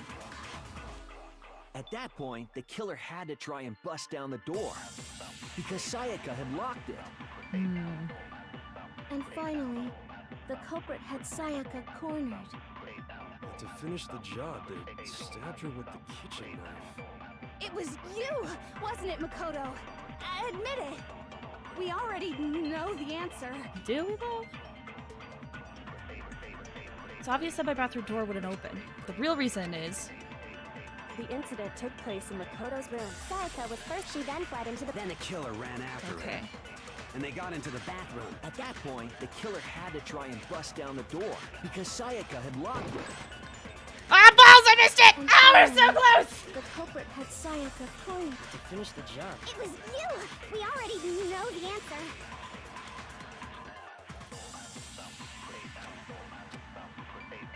The incident took place in the... Sayaka was first attacked, she then fled into the... Then the killer ran after and they got into the bathroom. At that point, the killer had to try and The bust delay down on the this is door ridiculous. because Sayaka had locked Come it. on! There we go. No, that's wrong. The locked at weak point. Yeah, you were right. The reason my bathroom didn't open wasn't because it was locked. After all, the girls' rooms are the only ones with locking bathrooms, right? Yes, now that you mention it, that is true. Then why didn't your bathroom door open? Because it was stuck. Huh? What are you talking about? My bathroom door doesn't fit in the frame quite right. Monokuma over there can testify to that. Yup, true as true can be. But you know, you're supposed to be the ultimate lucky student, right? But to have such a cruddy door, that's not lucky at all. Don't rub it in my face. So the reason the door didn't open was just because it was stuck. But the killer didn't know that and assumed it was locked. So they tore apart the doorknob to get in. Okay, but then why would the killer even think the door was locked in the first place? Everyone should have known you can't lock any of the boys' bathrooms. The killer could easily make that mistake, thanks to one important detail about the scene of the crime. One important detail? Something that the killer didn't know. I know what it is. Give me 1 second. Balls. I progressed too far! For some reason, they were convinced the door was locked, which means the important detail that the killer didn't know was the crime took place in Sayaka's room, the crime took place in my room. This one. I got it! The killer must not have realized that it was my room. What? Are you saying the culprit didn't even know where he was? That's inconceivable. And yet, he's absolutely right. Say what? Well, to be more specific, what the killer didn't know was that Makoto and Sayaka had switched rooms, which is what led to the misunderstanding about the bathroom. If Sayaka had been in her own room, then there would have been a lock on the door, and they would have had to break through. So they had no idea how unnecessary their actions were. Ultimately, we can't know if it came open by force or simply by accident. But the killer must have been considerably confused, with no idea how they actually got the door opened. Regardless, it was a pointless act. Wasting time trying to break down a door that wasn't locked is... Definitely something I wouldn't do, since I would have known exactly why it wasn't opening, right? Right? That is a definite possibility. Yeah. So the killer would have to be someone who didn't know they'd switched rooms? Then Makoto couldn't have done it. Yeah. That's what I've been trying to tell you. Okay, then who did do it? I'm sorry, but I give up. Quit without saving. That's a scary thought. But what happens if we can't decide on who we think did it? Well, why don't we just vote right now? Majority rules. Majority rules? You really think that's a good idea? Yeah, our necks are on the line here. Someone seriously needs to do something. For serious. Does no one have any other thoughts or questions? It does not matter how trivial they may seem. Oh, as a matter of fact, I do have one question. Oh, if we're also talking about voice actors and voice actresses, I can't list all of them off the top of my head, but if you're a fan of Persona 5, Hina's voice actress voices Morgana in Persona 5. I'm pretty sure. Oh, you... Quit without saving, that's the worst idea for any gamer. Exactly, that's a scary thought. You don't gotta sound so disappointed. It's fine, it's fine. Just ask your question. Oh yeah. Okay, so, well, I was just wondering, how did the culprit get into Makoto's room in the first place? Yes. How did the killer get inside? Maybe Sayaka just dropped the key somewhere and the culprit picked it up. That's possible, right? I don't think so. That seems way too convenient. Then, Maybe someone picked the lock? Negative! If you remember, Monokuma made it quite clear that the locks are all unpickable. Fine. How about this? The killer got in the easy way. They could have knocked and said they wanted to talk or something, and Miss Maizono just let him in. No, that can't be it either. Oh, trying to argue against me? Sounds like someone doesn't know his place. Listen, I may be the ultimate lucky student that only got picked by a raffle, but come on. Hello? Why exactly can't that be it? The reason there's no way Sayaka invited her killer into the room. I already have the answer. I believe we gotta present the fact that we switched rooms. I'm pretty sure. I can't imagine it being anything else. I got it! Woo! Because Sayaka was already scared, remember? That's why she asked me to switch rooms in the first place. The same goes for you, Sayaka. No matter who it is, don't open your door for anyone. Even if I'm sure it's you, I absolutely won't open it. Otherwise, what's the point of even switching? Knowing what she'd been through, I just can't believe she would have opened the door for anyone. What if her being scared was a lie? Huh? Well, what the hell is that supposed to mean? Why would she lie about something like that? I know you don't want to consider it, but look at this and tell me. Can you still deny the possibility? There's something I want to talk to you about, just us two. In 5 minutes, come see me in my room. Check the nameplates to make sure you don't get the wrong room, okay? I found a notepad during my search, and I shaded in the top sheet with a pencil, and these are the words that appeared. Oh man! I've totally seen people do that on detective shows. When you write, it can leave an imprint. Sketch over the next sheet of paper, and you can see the words. When I saw that, I was like, holy crap! I'd better make sure I rip the paper out before I use it from now on. It's a pretty old-fashioned technique, but even the classics can be surprisingly useful sometimes. Oh, and I should also mention, I found the notepad on the desk in Makoto's room. Huh? Which means only someone who had been in Makoto's room before the incident could have written it. Then either it was Makoto who lived there, or Sayaka who switched rooms for a single night. So, Makoto, did you write this? No, I didn't. But of course you didn't, because the note also bears a perfectly legible signature. Sayaka's signature. Then that note, Sayaka wrote it? But why? Why would she write that? The note was likely her way of getting in touch with a certain someone. She must have slid it under their door to let them know she wanted to meet with them in secret. If you got an invitation like that from the ultimate pop sensation, what young man could resist? Of course, I'm only into 2D, so it wouldn't have any effect on me. Uh-huh. But can we be sure anyone even got this note? And honestly, even if they did, I do not think they are at all involved in what happened. Huh? What makes you say that? Would you like to hear what I have to say? Sure. Very well then. Pay attention. Let me say first, though! Please! Thank you! Okay, continue.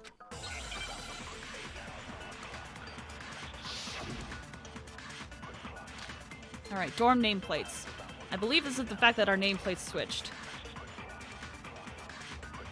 Sayaka and Makoto switched rooms, correct? But in the note, the place they were asked to come to, it specifically says, my room. I see. So if someone read that note, then they would have gone to Sayaka's room. Exactly.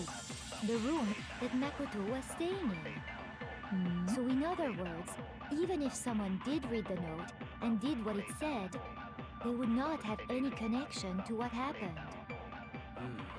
It certainly would seem that way. Technically. The reason the killer went to my room and not Sayaka's, despite what the note said, must be because of the nameplate. Sayaka and Makoto in the note. It specifically says, I see. So if someone, then they would have gone to Sayaka's room. Exactly. The room. No, it's wrong. Technically, if our nameplates weren't switched, that logic would be true, but they the were. nameplates on Mai and Sayaka's rooms got switched. They got switched? That's right. The nameplates got switched, just like the rooms themselves. As a result, the nameplate on Sayaka's room actually had Makoto's name. And the nameplate on Makoto's room had Sayaka's. So what you're saying is, the room Sayaka was staying in was actually marked as her room. Then, if someone did do what the note said, they would end up at Makoto's room where Sayaka was. Plus, their rooms are right next to each other, so switching the nameplates would be no problem. And the one who switched the names was... Well, of course it wasn't you, right, Makoto? Right? Okay, then who did it? There's only one person who could have switched the nameplates. The killer, me, or Sayaka. Well, the only person that knew who, other than us, that we switched rooms.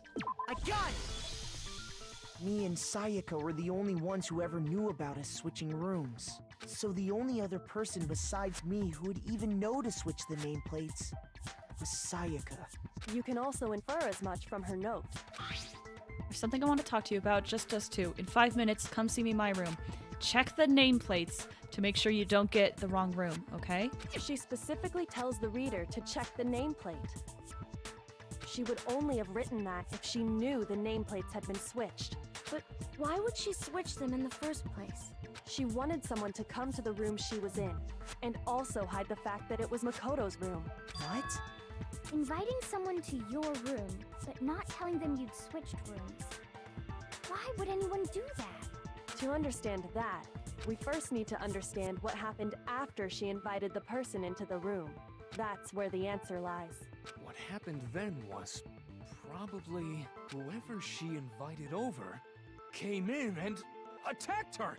We figured it out! We know who did it! Whoever she invited over is the culprit! But we still don't know who it is, you goddamn idiot! Sayaka fought with her killer there in the room, yes? Perhaps the answer to our previous question lies in that initial struggle. Yes, I think you're right. Then... we just have to figure out what happened during the fight, right? That reminds me. There was a replica sword at the murder scene. Was that perhaps used during the fight? Oh yeah.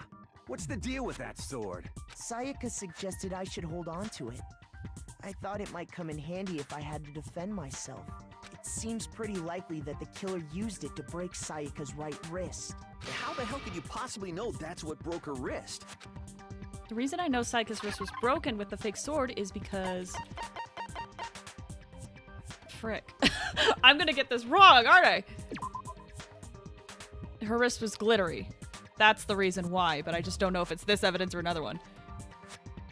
Let's go for it. I got it! Ah, thank goodness. All you have to do is take a good look at her broken wrist, and it should become pretty clear. Right there where her wrist is all swollen. There's something glittery there. See? Is that gold? It sure is. Specifically, the gold coating from the replica sword. You barely have to touch that stuff, and it'll stick right to you. And there's some on her wrist because... I got it! Because she got hit with the sword, right there on her wrist! I see. And so the truth draws ever closer. All right, then it's about time to solve this mystery. What happened in my room? What led to Sayaka's death? That's what we need to make clear. As soon as I save, this wonderful save button is miracle worker. Okay. Oh, more about non-stop debates. Sure. Are you getting used to these? I mean, I've played all the games, so I would hope I would be used to them. Starting with the next debate, we will have multiple truth bullets. Woo! The fun is beginning. But just like with the weak spots, only one of those bullets can actually refute the proper statement. In other words, from here on out, you'll have to combine the right truth bullets with the right weak spots to refute each statement. To come up with the wrong combination, we'll take damage to our influence gauge. We can press the Q key to rotate the cylinder and choose which bullet to fire. I think if we... so if you press it, you rotate it, but I think if you hold it, you can cycle through it. Yeah, press and release the Q key to cycle through each bullet, yes. We can use the mouse wheel too. By the way, if the logic difficulty is set to kind, fewer bullets will be loaded into the cylinder. I'm on mean. Because, why not? For our purposes... Oh, it's gonna be set to mean! Perfect. Nothing changes. Let's have fun.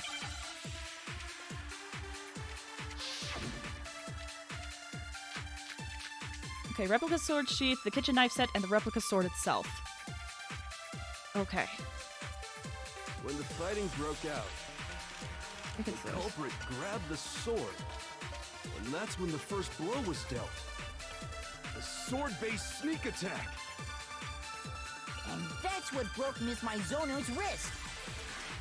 So she tried to fight back. She grabbed the kitchen knife she had hidden away. But then the culprit took that from her too. And they killed her with it. And that's exactly what happened. Is it though? The sword was used first and then the knife came afterwards. Is that really the order of events? That leads to some unexplainable details. When the fighting broke out, Like the fact that the sheath the culprit grabbed the has sword, some cut marks on and it. that's when the first blow was dealt. A sword-based sneak attack. No, that's wrong. Woo! Almost sounded like R2-D2 for a second. Actually, no. I don't think the fight started with the sword. Why not? Because the sword sheath had been scratched. See? There's a gash in it. Like someone cut into it with something sharp. Something sharp? You mean like the kitchen knife? That was the only sharp thing found at the scene. Stop jumping ahead.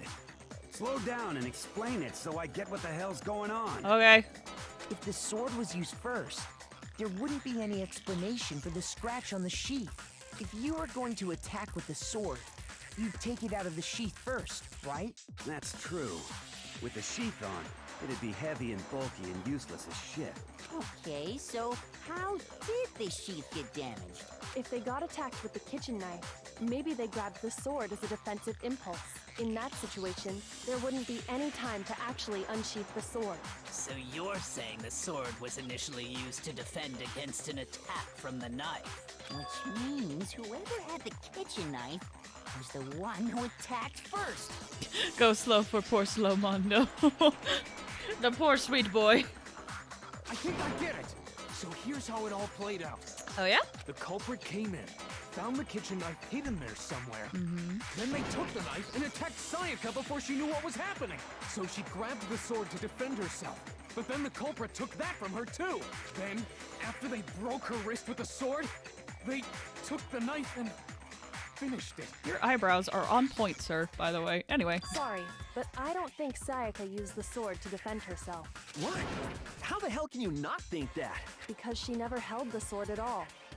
There's a certain part of her body that makes this clear. Ah, balls, I should have saved there.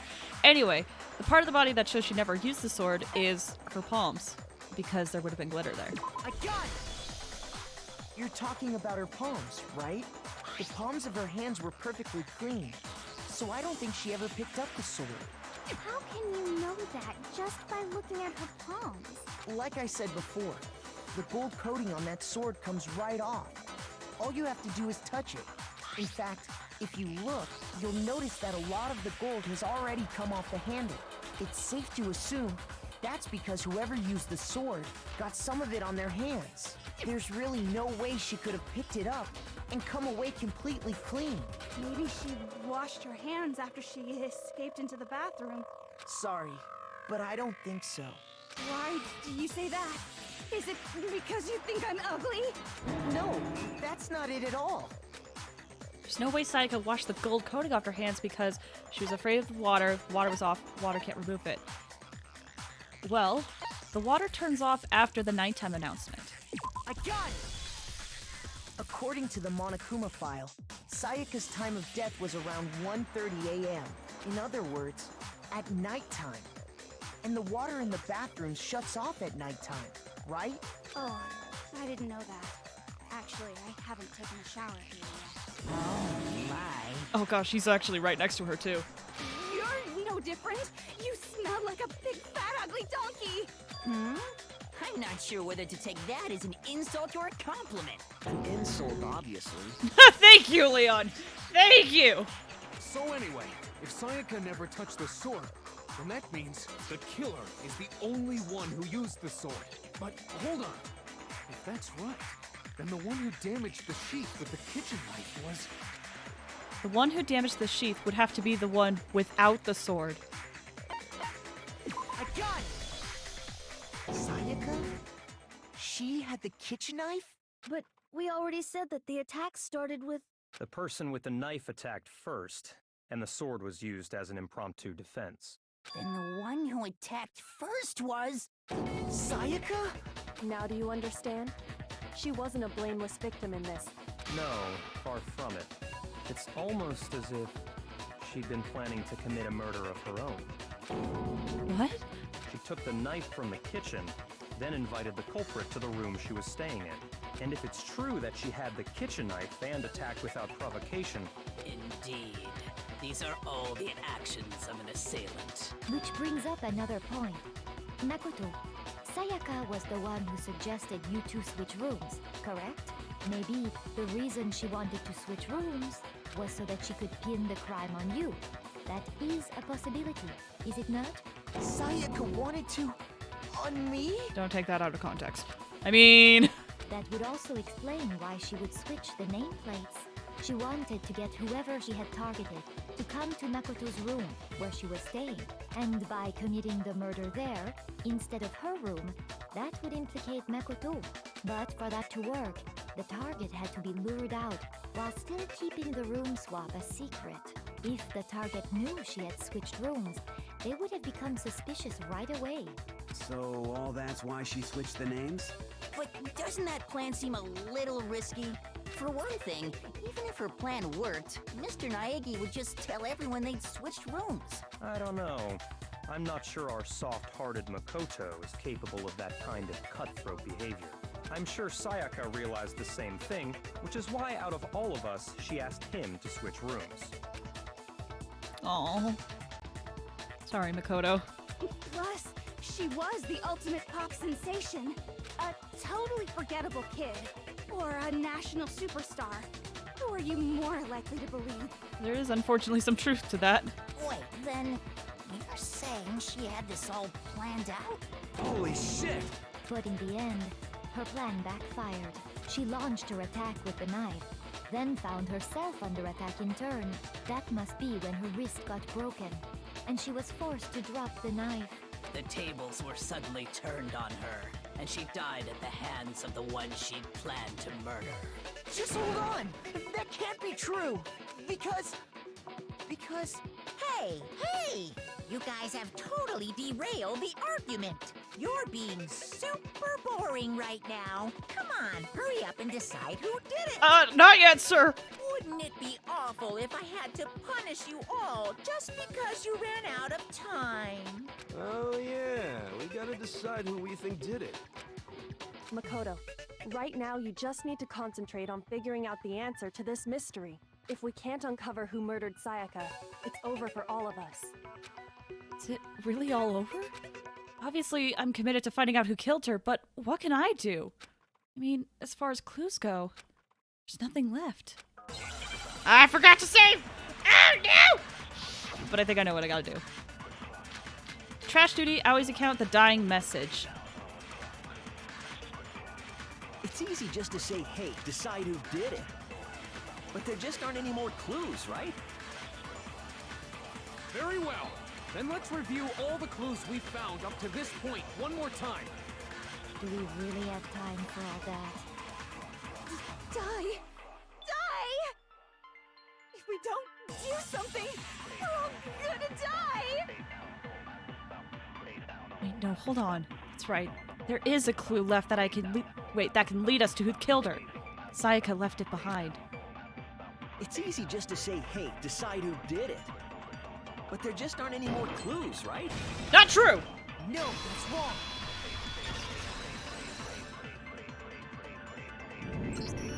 There still might be one clue left.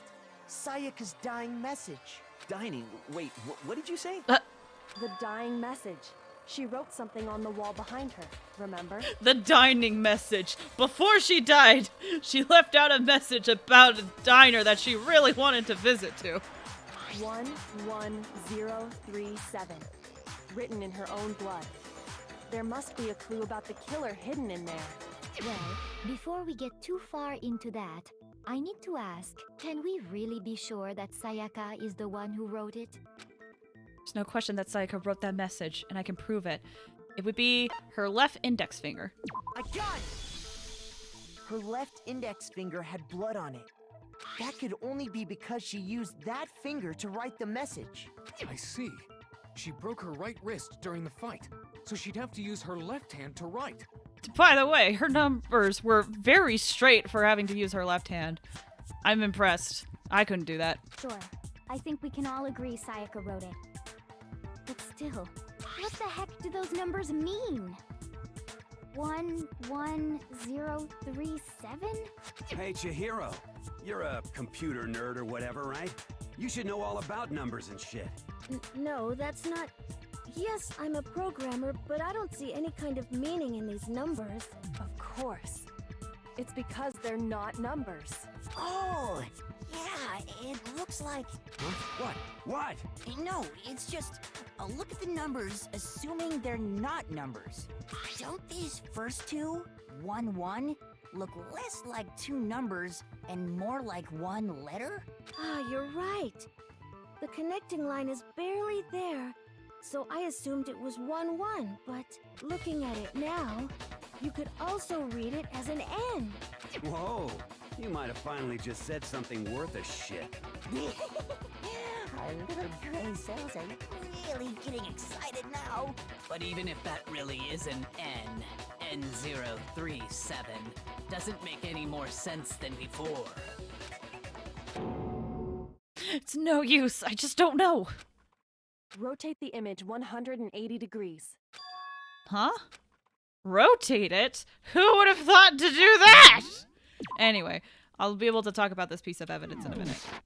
I think maybe I see something. Oh my god. Now I see. She wrote down the killer's name. Huh? You just shot past the clue part and right onto who did it. So, whose name did she write? Sayaka's dying message reveals the real killer's name. So, I imagine this would have been harder in the Japanese version since they're written they use is it katakana? Hiragana? Anyway, they don't really use English letters for it, so I imagine it would have been harder in Japan to figure out who did it. But for us, it's kind of easy when you rotate it 180 degrees. Here's my answer. The key to solving this mystery was simply to rotate the writing 180 degrees. If you turn the message around, it becomes the letters L-E-O-N. L-E-O-N, or more accurately, Leon. What the hell are you talking about? It's just a coincidence. It's just a bunch of random squiggles that happen to look like my name. No, it's not random at all. She wrote that message on the wall behind her as she was leaning up against it. In that position, she couldn't move to write normally, and had to write upside down, as it were. And as a result, when you look at it standing in front of her, it ends up getting flipped. Try it for yourself if you want. Write something sitting like her, and the letters will be inverted. That sounds like one hell of a stretch to me. I'm the killer? You can't just go and say shit like that. If you're not the killer, then why did you try to destroy the evidence? Huh? You know what I'm talking about, right, Makoto? The evidence Leon tried to get rid of? The evidence Leon tried to get rid of. I know what it was. Where is it? The burnt shirt piece. I got it! You mean the burnt shirt piece I found laying on the ground by the incinerator, right? As the killer stabbed Sayaka, they must have gotten some of her blood on them. And to dispose of the shirt covered in the victim's blood, they threw it into the incinerator. But one piece burned off and got left behind. And the killer didn't notice. If they had, they most certainly would have panicked. Isn't that right, Leon? Soon. Isn't that right, Leon? But is one scrap of fabric enough to conclude that Leon is guilty? Yeah, I mean, Leon's not the only one wearing a white button-up. That's right. There are plenty of other people here with shirts like mine. With just that one little charred piece, there's no way you can say for sure who it belongs to. You're right. That alone isn't enough. But there are some other points that may reveal the truth. Are you finally starting to understand? The answers to all the riddles are right here. Yeah, I think so. Burnt remains of the buttoned-up shirt, which the killer wasn't able to get rid of. There's something about it we need to pay attention to in order to figure out who's responsible. How it was disposed of, where it was disposed of, when it was disposed of. I believe how? I was half paying attention. I got it! Thank you. If we look closely at how the shirt was disposed of, we should be able to figure out who the killer is. I hate that it's definitely Leon. Ugh. I'll give more on my thoughts on this later. Oh yeah, that's a good point. I think I know what you're gonna say. You can't reach the incinerator without opening the gate in front of the trash room, right? And obviously, you wouldn't be able to hit the switch to turn it on either. You'd need the key to get in. And the one with the key was the person on cleaning duty. So the killer had to be whoever was in charge of taking care of the trash, right? Interesting. No, that's wrong. No, that's wrong. There's another way to use the incinerator without being the one on cleaning duty. Can I save? And that's exactly what proves that Leon is the real killer.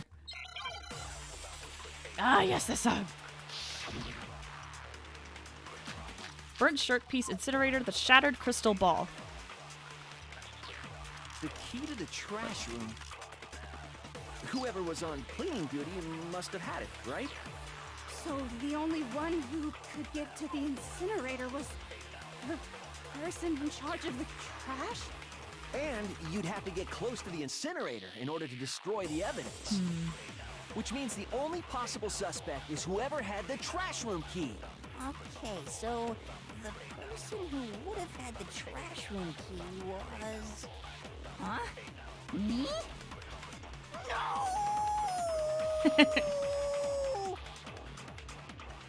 Is it really impossible to have destroyed evidence without the trash room key? No, I'm sure there was another way. The key to the trash room. Whoever was on cleaning duty must have had it, right? So the only one who could get to the incinerator was the person in charge of the trash? And you'd have to get close to the incinerator. No, it's wrong. You don't have to get close, unfortunately, Leon. There's a way around it. Hold on. I think I know how someone could dispose of the evidence without using the trash room key. But if you can't get past the gate, you couldn't possibly turn on the incinerator, could you? Yes, you could. If you used this. What is it, some kind of glass ball? It's busted to hell. Actually, it was supposed to be a crystal ball, but But how would you use it?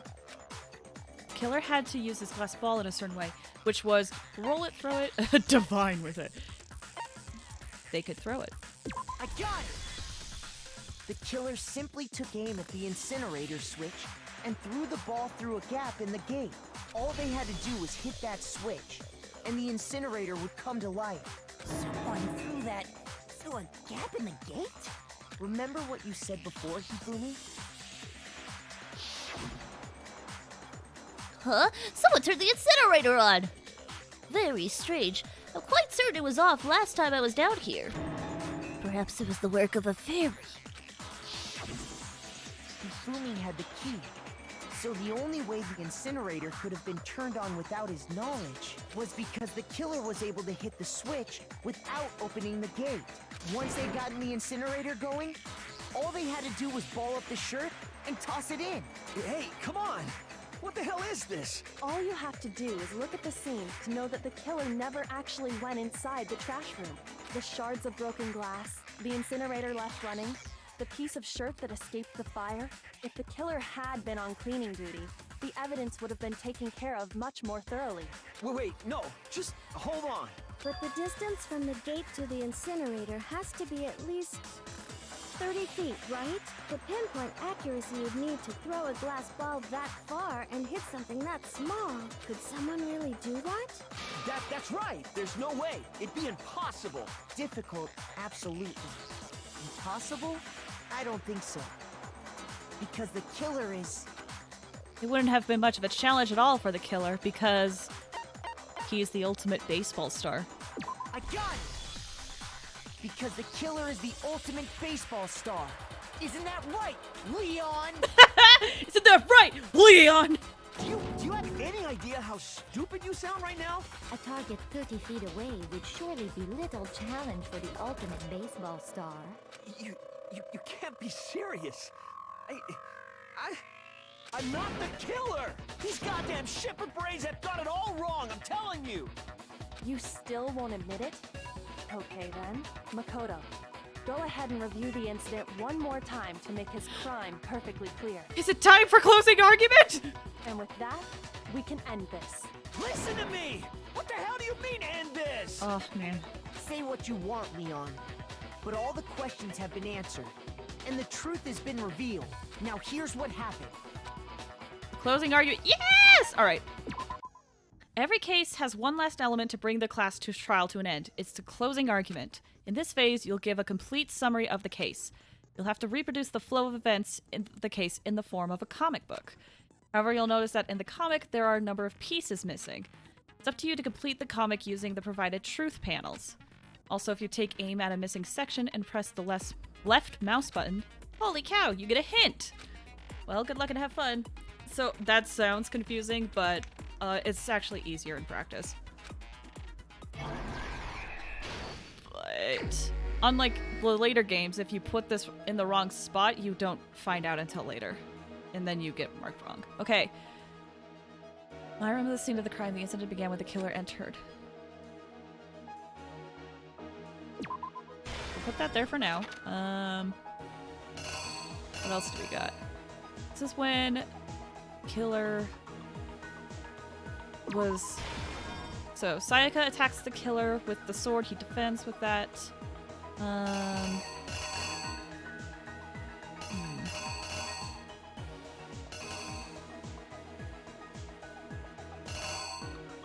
Okay. Let me go look at the other ones first. Okay. Oh, here. So here, after the killer counted Sayaka, what did they do next? I believe that goes there. Because then the killer has a weapon. So then Sayaka rushes in. They force the bathroom door open. The only logical way they could have done that is by using a screwdriver. So the killer manages to get in, then Sayaka gets stabbed. Let's see.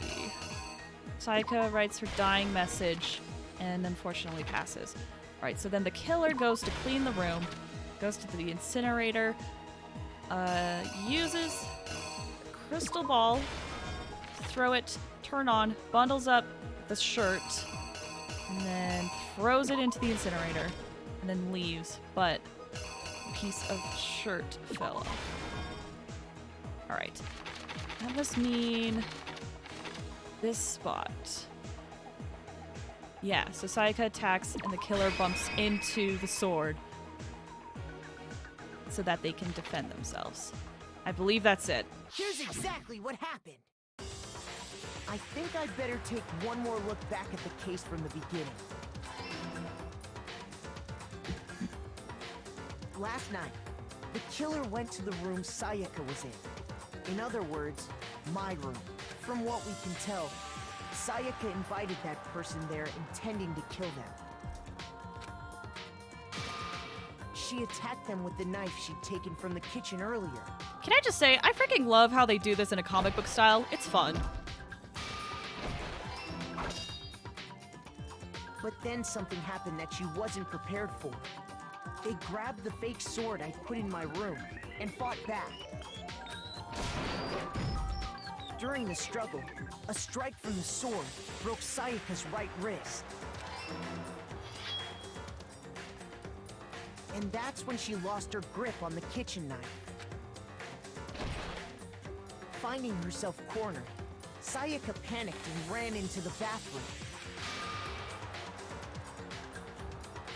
The killer went after her, but couldn't get the bathroom door open. What they didn't know was that my bathroom door got stuck easily, and there was a trick to opening it. Sayaka knew about that because I told her, but of course the killer had no way of knowing. So instead, the killer forced the door open, took the kitchen knife, and stabbed Sayaka.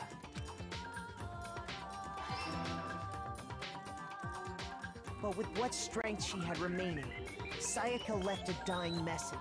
To keep the killer from noticing, she wrote it on the wall behind her.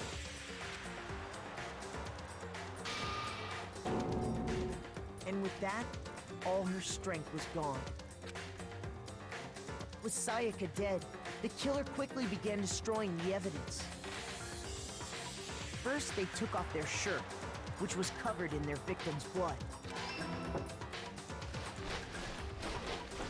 Then they took the lint roller in my room and cleaned up the entire area. They wanted to make sure they got rid of any trace they'd ever been there. Afterwards, the killer headed to the trash room to destroy their bloody shirt. They tried to burn the shirt using the incinerator there, but the trash room was blocked off by an especially sturdy gate, preventing access to the incinerator. So they came up with a plan to use Hiro's crystal ball, which he left in the laundry room.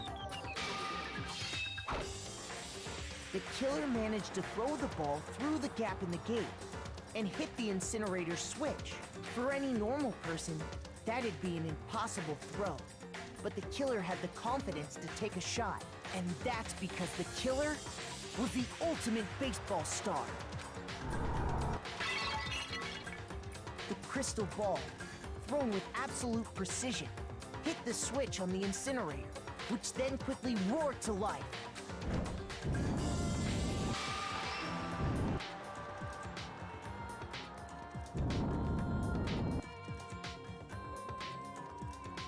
Having destroyed the final piece of evidence, they left the area with, I imagine, a sigh of relief. But there was one thing they missed. Part of the shirt they'd thrown into the fire burnt away and fell out of the incinerator. The killer didn't notice this, and so left behind a piece of indisputable evidence.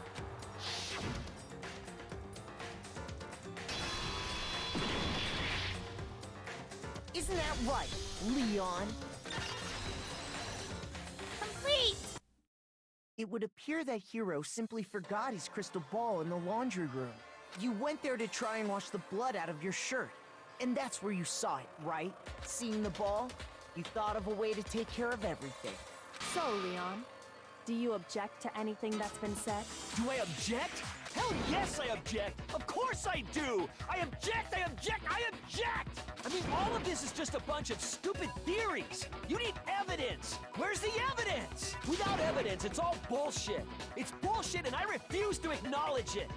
Well then, I guess this is as good a time as any to present the evidence that proves you did it. Makoto, I believe you're in possession of that evidence. I have the evidence? It's BTB! Remember our skill with Melodia's voice that we equipped? This is what it's for. Oh wow, a visual! Sometimes during a class trial, your opponent simply won't want to hear what you have to say. When this happens, you will engage them in a head-to-head battle. We like to refer to this as bullet time battle, aka BTB, BTW. During the BTB, you want to destroy your opponent's statements in time with the rhythm. Yeah, it's a rhythm game. Match your button presses with each tempo marker as they move across the screen and reach the center. Press the right mouse button to lock onto an opponent's statement. Destroy the statement you've locked onto with the left mouse button as the tempo marker reaches the center. Use this method to deal damage to your opponent. If you can't pull it off, you'll be the one in pain. Do this consecutively and you'll start a combo. Keep this going and you'll initiate a tempo up. On the flip side, if you keep missing, you'll get into a tempo down situation. When the tempo changes, so does the timing for hitting each button. So watch out for that.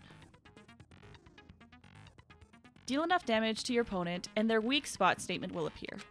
At that point, you can press the left mouse button to shoot it down with a truth bullet like any other statement.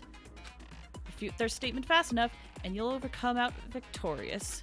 Just like before, if your influence gauge reaches 0 or you run out of time, you're gonna fail. Okay, I thought I was good at these segments, but I'm actually not, so I'm gonna be focusing in a second. When the killer broke the bathroom doorknob, they didn't use anything from your room to do it. So what did the killer use? What did the killer use to take apart the doorknob? I refuse to acknowledge you. You're stupid. Stupid, stupid, stupid. Stupid, stupid, stupid, stupid, stupid, stupid, stupid. I have to show indisputable evidence that Leon is the killer. I need to figure it out. Oh boy.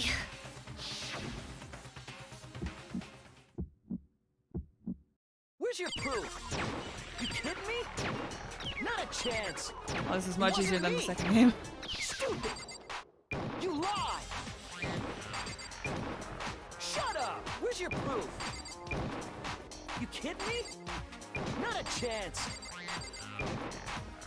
You lie. Where's your proof? You kidding me? Not a chance. It wasn't me. Stupid. You lie. Shut up. Where's your proof? You kidding me? Not a chance. You lie. Ah, there we go. Where's your proof? This! This should prove it.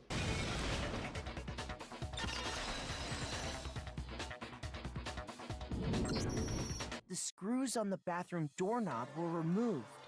I wonder what kind of tool the killer used to remove them. I mean, it had to be a screwdriver, right? Oh yeah, I'm pretty sure the toolkits we got each had one inside. And that must be what he used.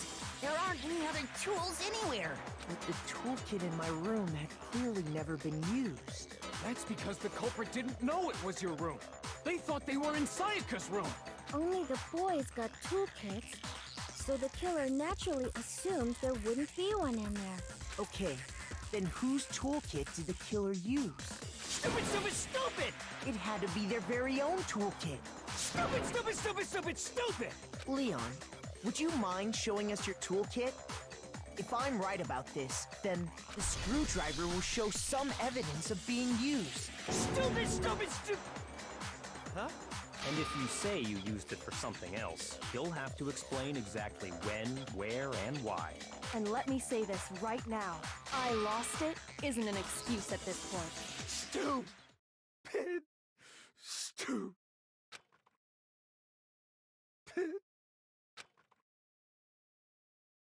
So, you have no rebuttal? Then it would seem we are finished here.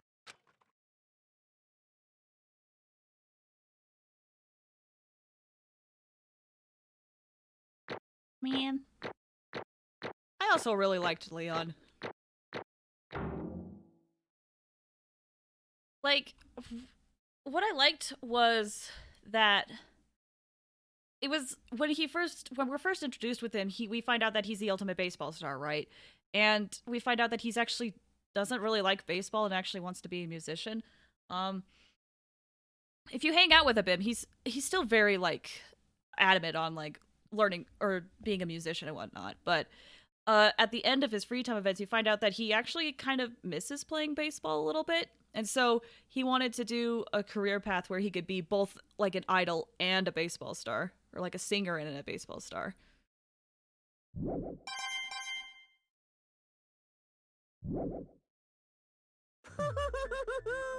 Looks like you've reached your verdict. Then are we ready to cast our votes? You all have a lever in front of you. Use it to make your selection. Oh, just to remind you all, make triple sure you vote for someone. You wouldn't want to be punished for something so minor, right? Okay, then let's get excited! Who will be chosen as the Blackened? Will you make the right choice or the dreadfully wrong one? What's it gonna be? What's it gonna be?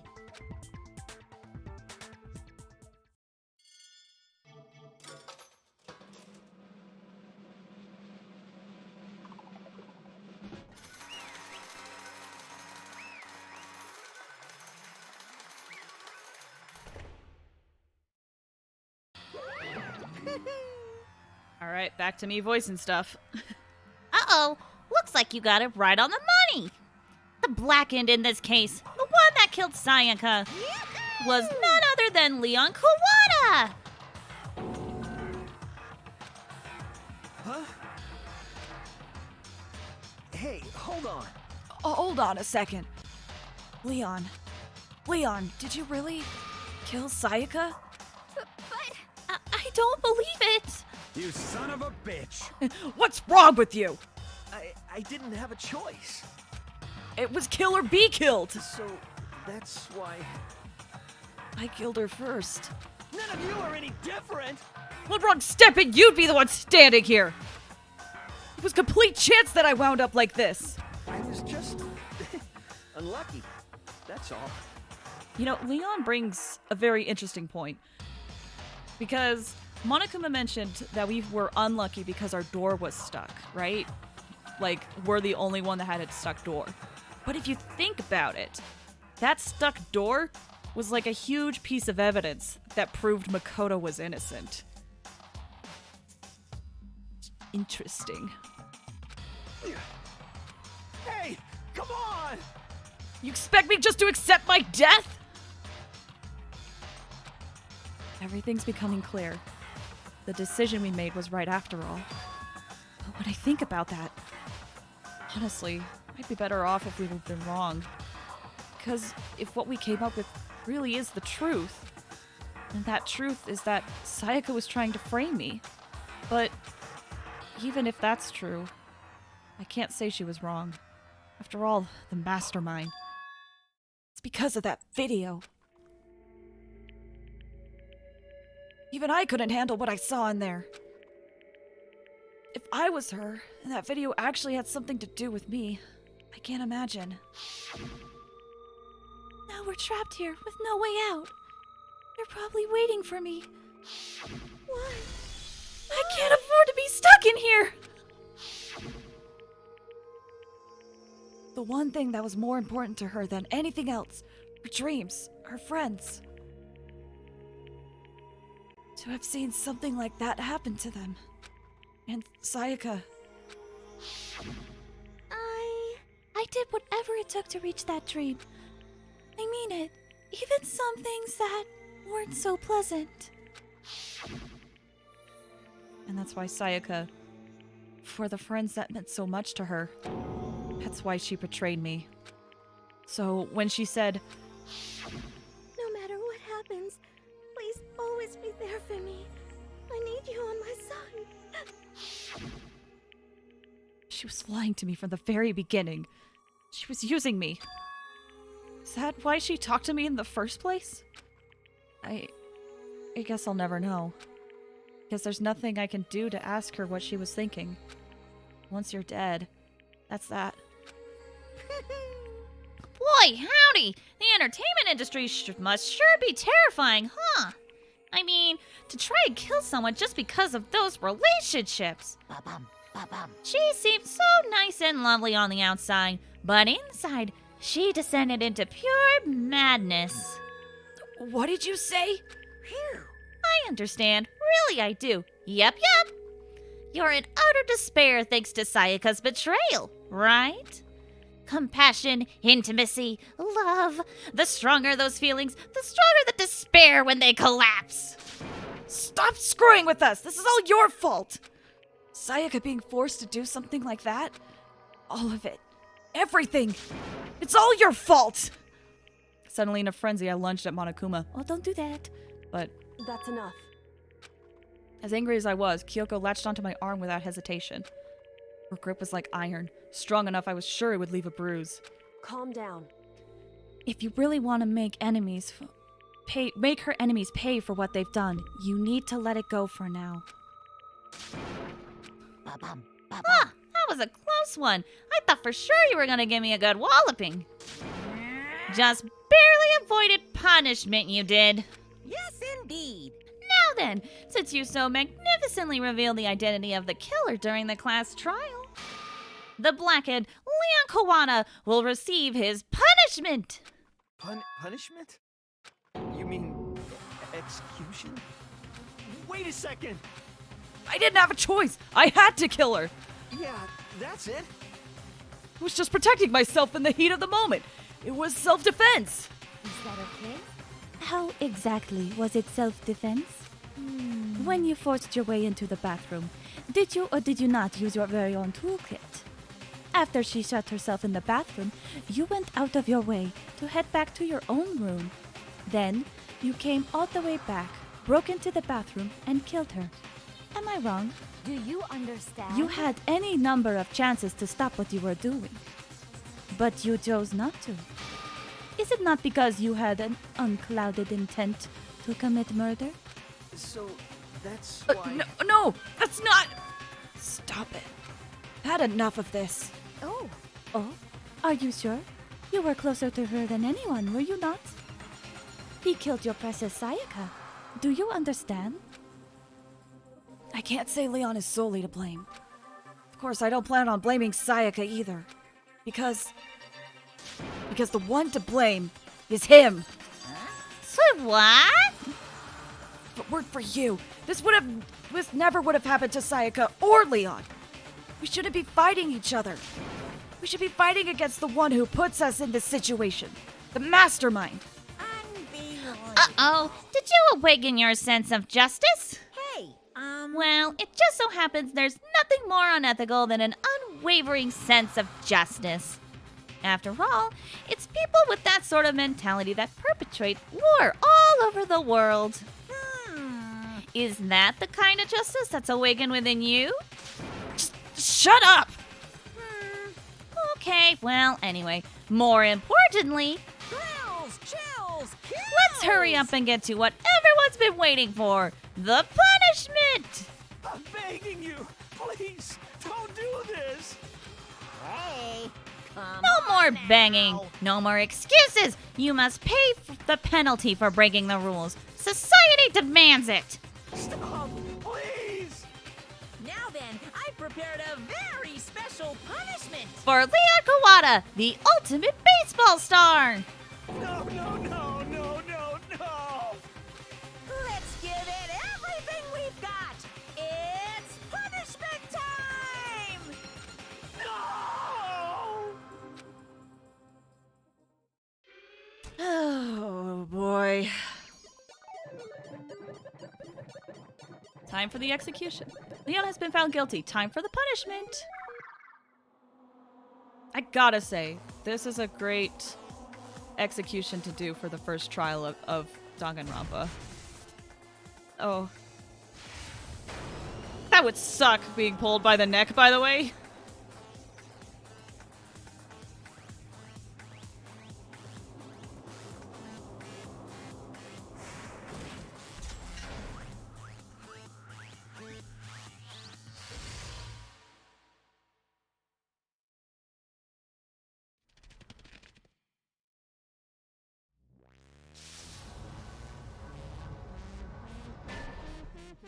The 1,000 blows.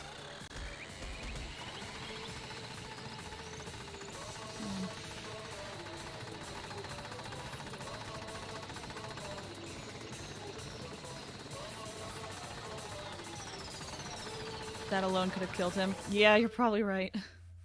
Oh, Leon, I'm so sorry. But also, you did murder someone, but also I'm so sorry.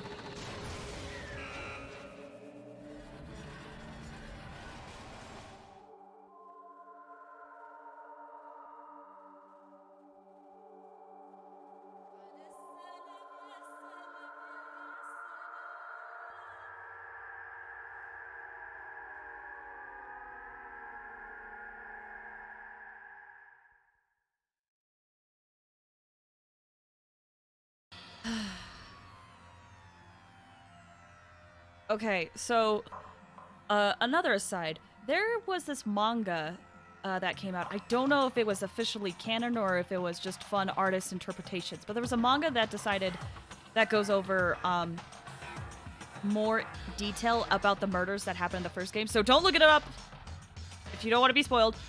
But what was really interesting is how they portrayed the murder in this specific chapter, because how they portrayed it is that Sayaka was freaking out and Leon was trying to calm her down, basically, and accidentally accidentally killed Sayaka. So he believes that it was an accident, which makes a little it makes a little bit more sense at the end, where he was basically saying, like, it could have been anybody, like, it wasn't my fault. 'Cause that's what he adamantly believed, according to that specific manga. It's just really interesting. I liked it a lot.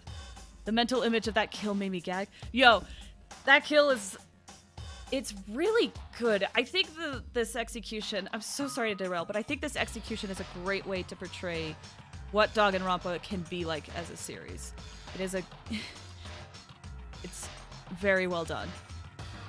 Anyway, what we saw, that was the true face of despair. I mean, if we can't call it that, what else could we call it? Extreme! Woohoo! Extreme! Man, my adrenaline is pumping right out of control.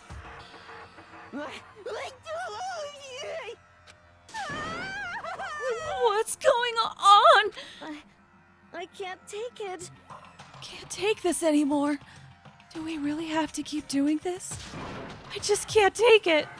Well, hey, if you don't like it, all you gotta do is swear to cut all ties with the outside world and accept living here forever. But that's only if every single one of you can get on board with that.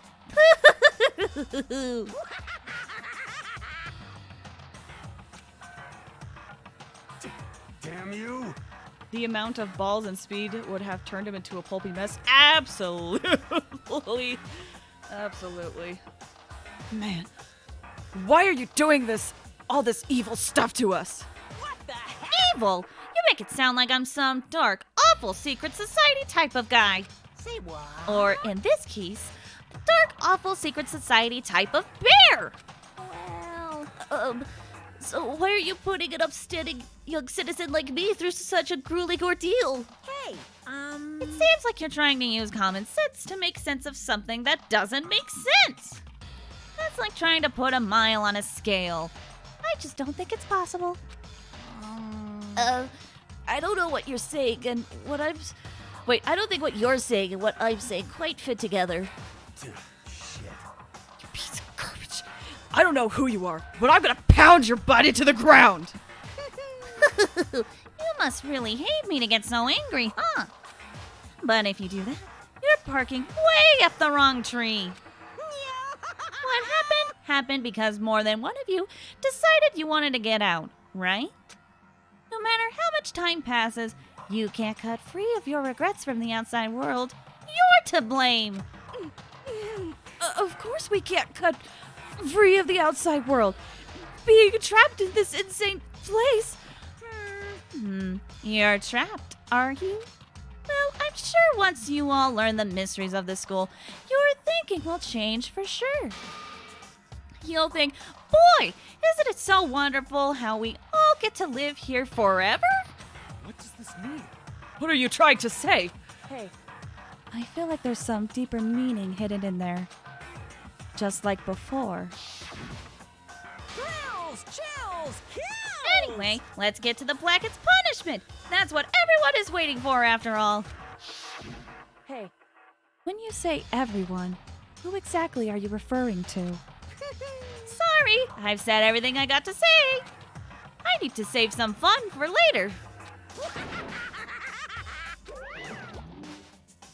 And just like that, he was gone.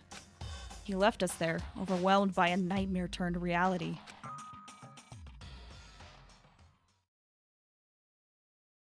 Even after he was gone, we stood there forever, unable to move.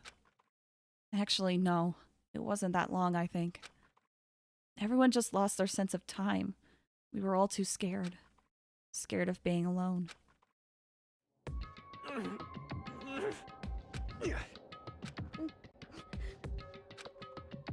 No one even tried to speak. Their faces were stone. Their voices dead. But it was in that moment. Just a second. Makoto, can I talk to you for a second? She moved in close and whispered into my ear. Makoto. Before we head back, there's something I want to talk to you about. It's about Sayaka, isn't it? I'm surprised you figured it out. Listen. I told you before the class trial started. You had to figure out the mystery of this case yourself. You wanted me to realize how Sayaka betrayed me by myself, didn't you? That thought never even crossed my mind. I feel like such a fool, becoming such an easy target like that. It's true. Sayaka meant to double-cross you. That's a fact that you can never change.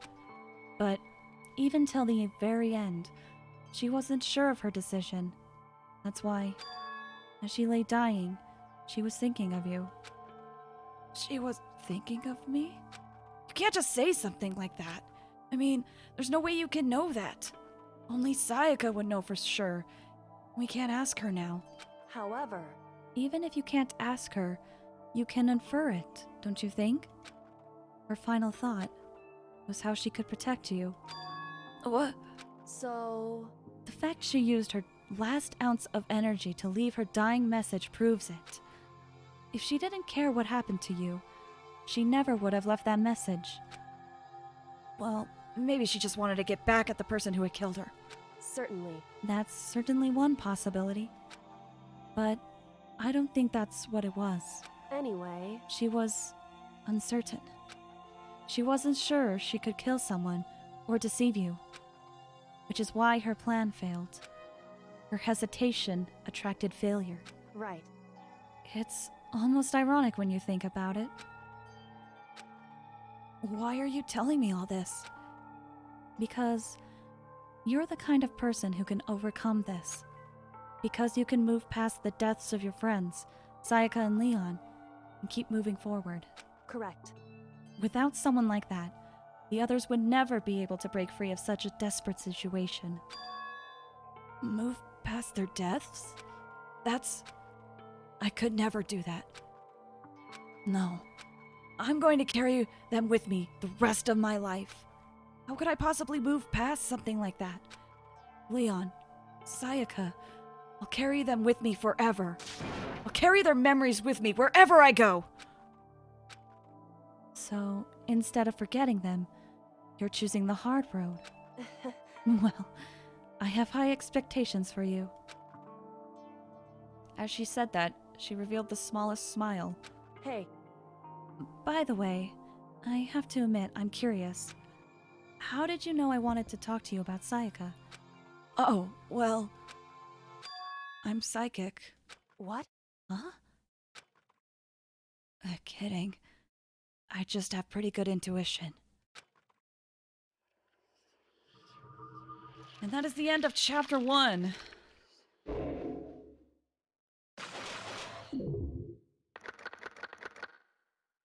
Three students have died.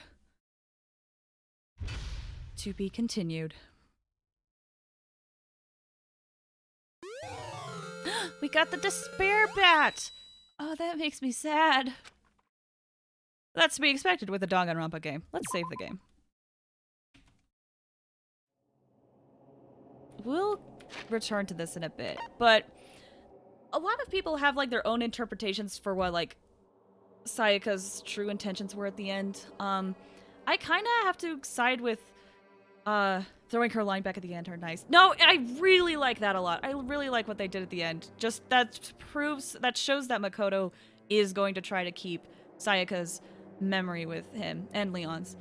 So Kyoko mentioned how she feels that Sayaka's dying message was to protect Makoto, and there are some people who believe that like Sayaka was really only getting close to Makoto for her own benefit, but I'm in the group where I genuinely feel like she was happy to see Makoto again, and she was happy to talk to him. I really do think that.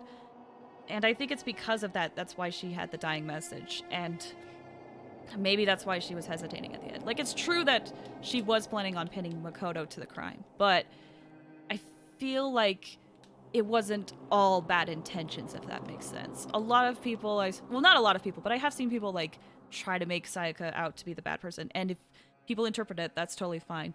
Me, personally, I feel like it's a gray area. Yes, she was going to try to pin Makoto on the crime, but I think that doesn't mean all the times up to then was all for her benefit. I think she was genuinely happy to hang out with Makoto and whatnot. It's just a crappy situation does things to people. But let's go to the main menu, because I think that's where I'm gonna call it for today. Whew, that was so much fun. Oh my gosh, I love the trial so much. I love as sad as it sounds, I really love how well done the executions are, even if they're like very brutal. Like, they are brutal and sometimes they're hard to watch. But from a standpoint of production, I think they're very well done. And it's always interesting to see how they will happen for each Blackened. Anyway, I've rambled on a lot. But thank you guys so much for joining me today. This was a lot of fun. Next time we play, we're gonna play the second chapter. And I'll be honest, it's one of my favorite chapters. I really do like chapter 2. I've seen a lot of people say that it's the worst chapter in the entire series, but it is a personal favorite of mine. So I am very excited to play it. But yeah, no, thank you guys so much for watching and participating. It was a lot of fun. I really like Danganronpa a lot, so I'm happy I can share this with people and give some tidbits of things I notice or have read since I got into this series this year. Anyway, with that said, I think it's about time we end it. Thanks again for coming. I hope you guys have a great evening. Talk to you all later. Bye!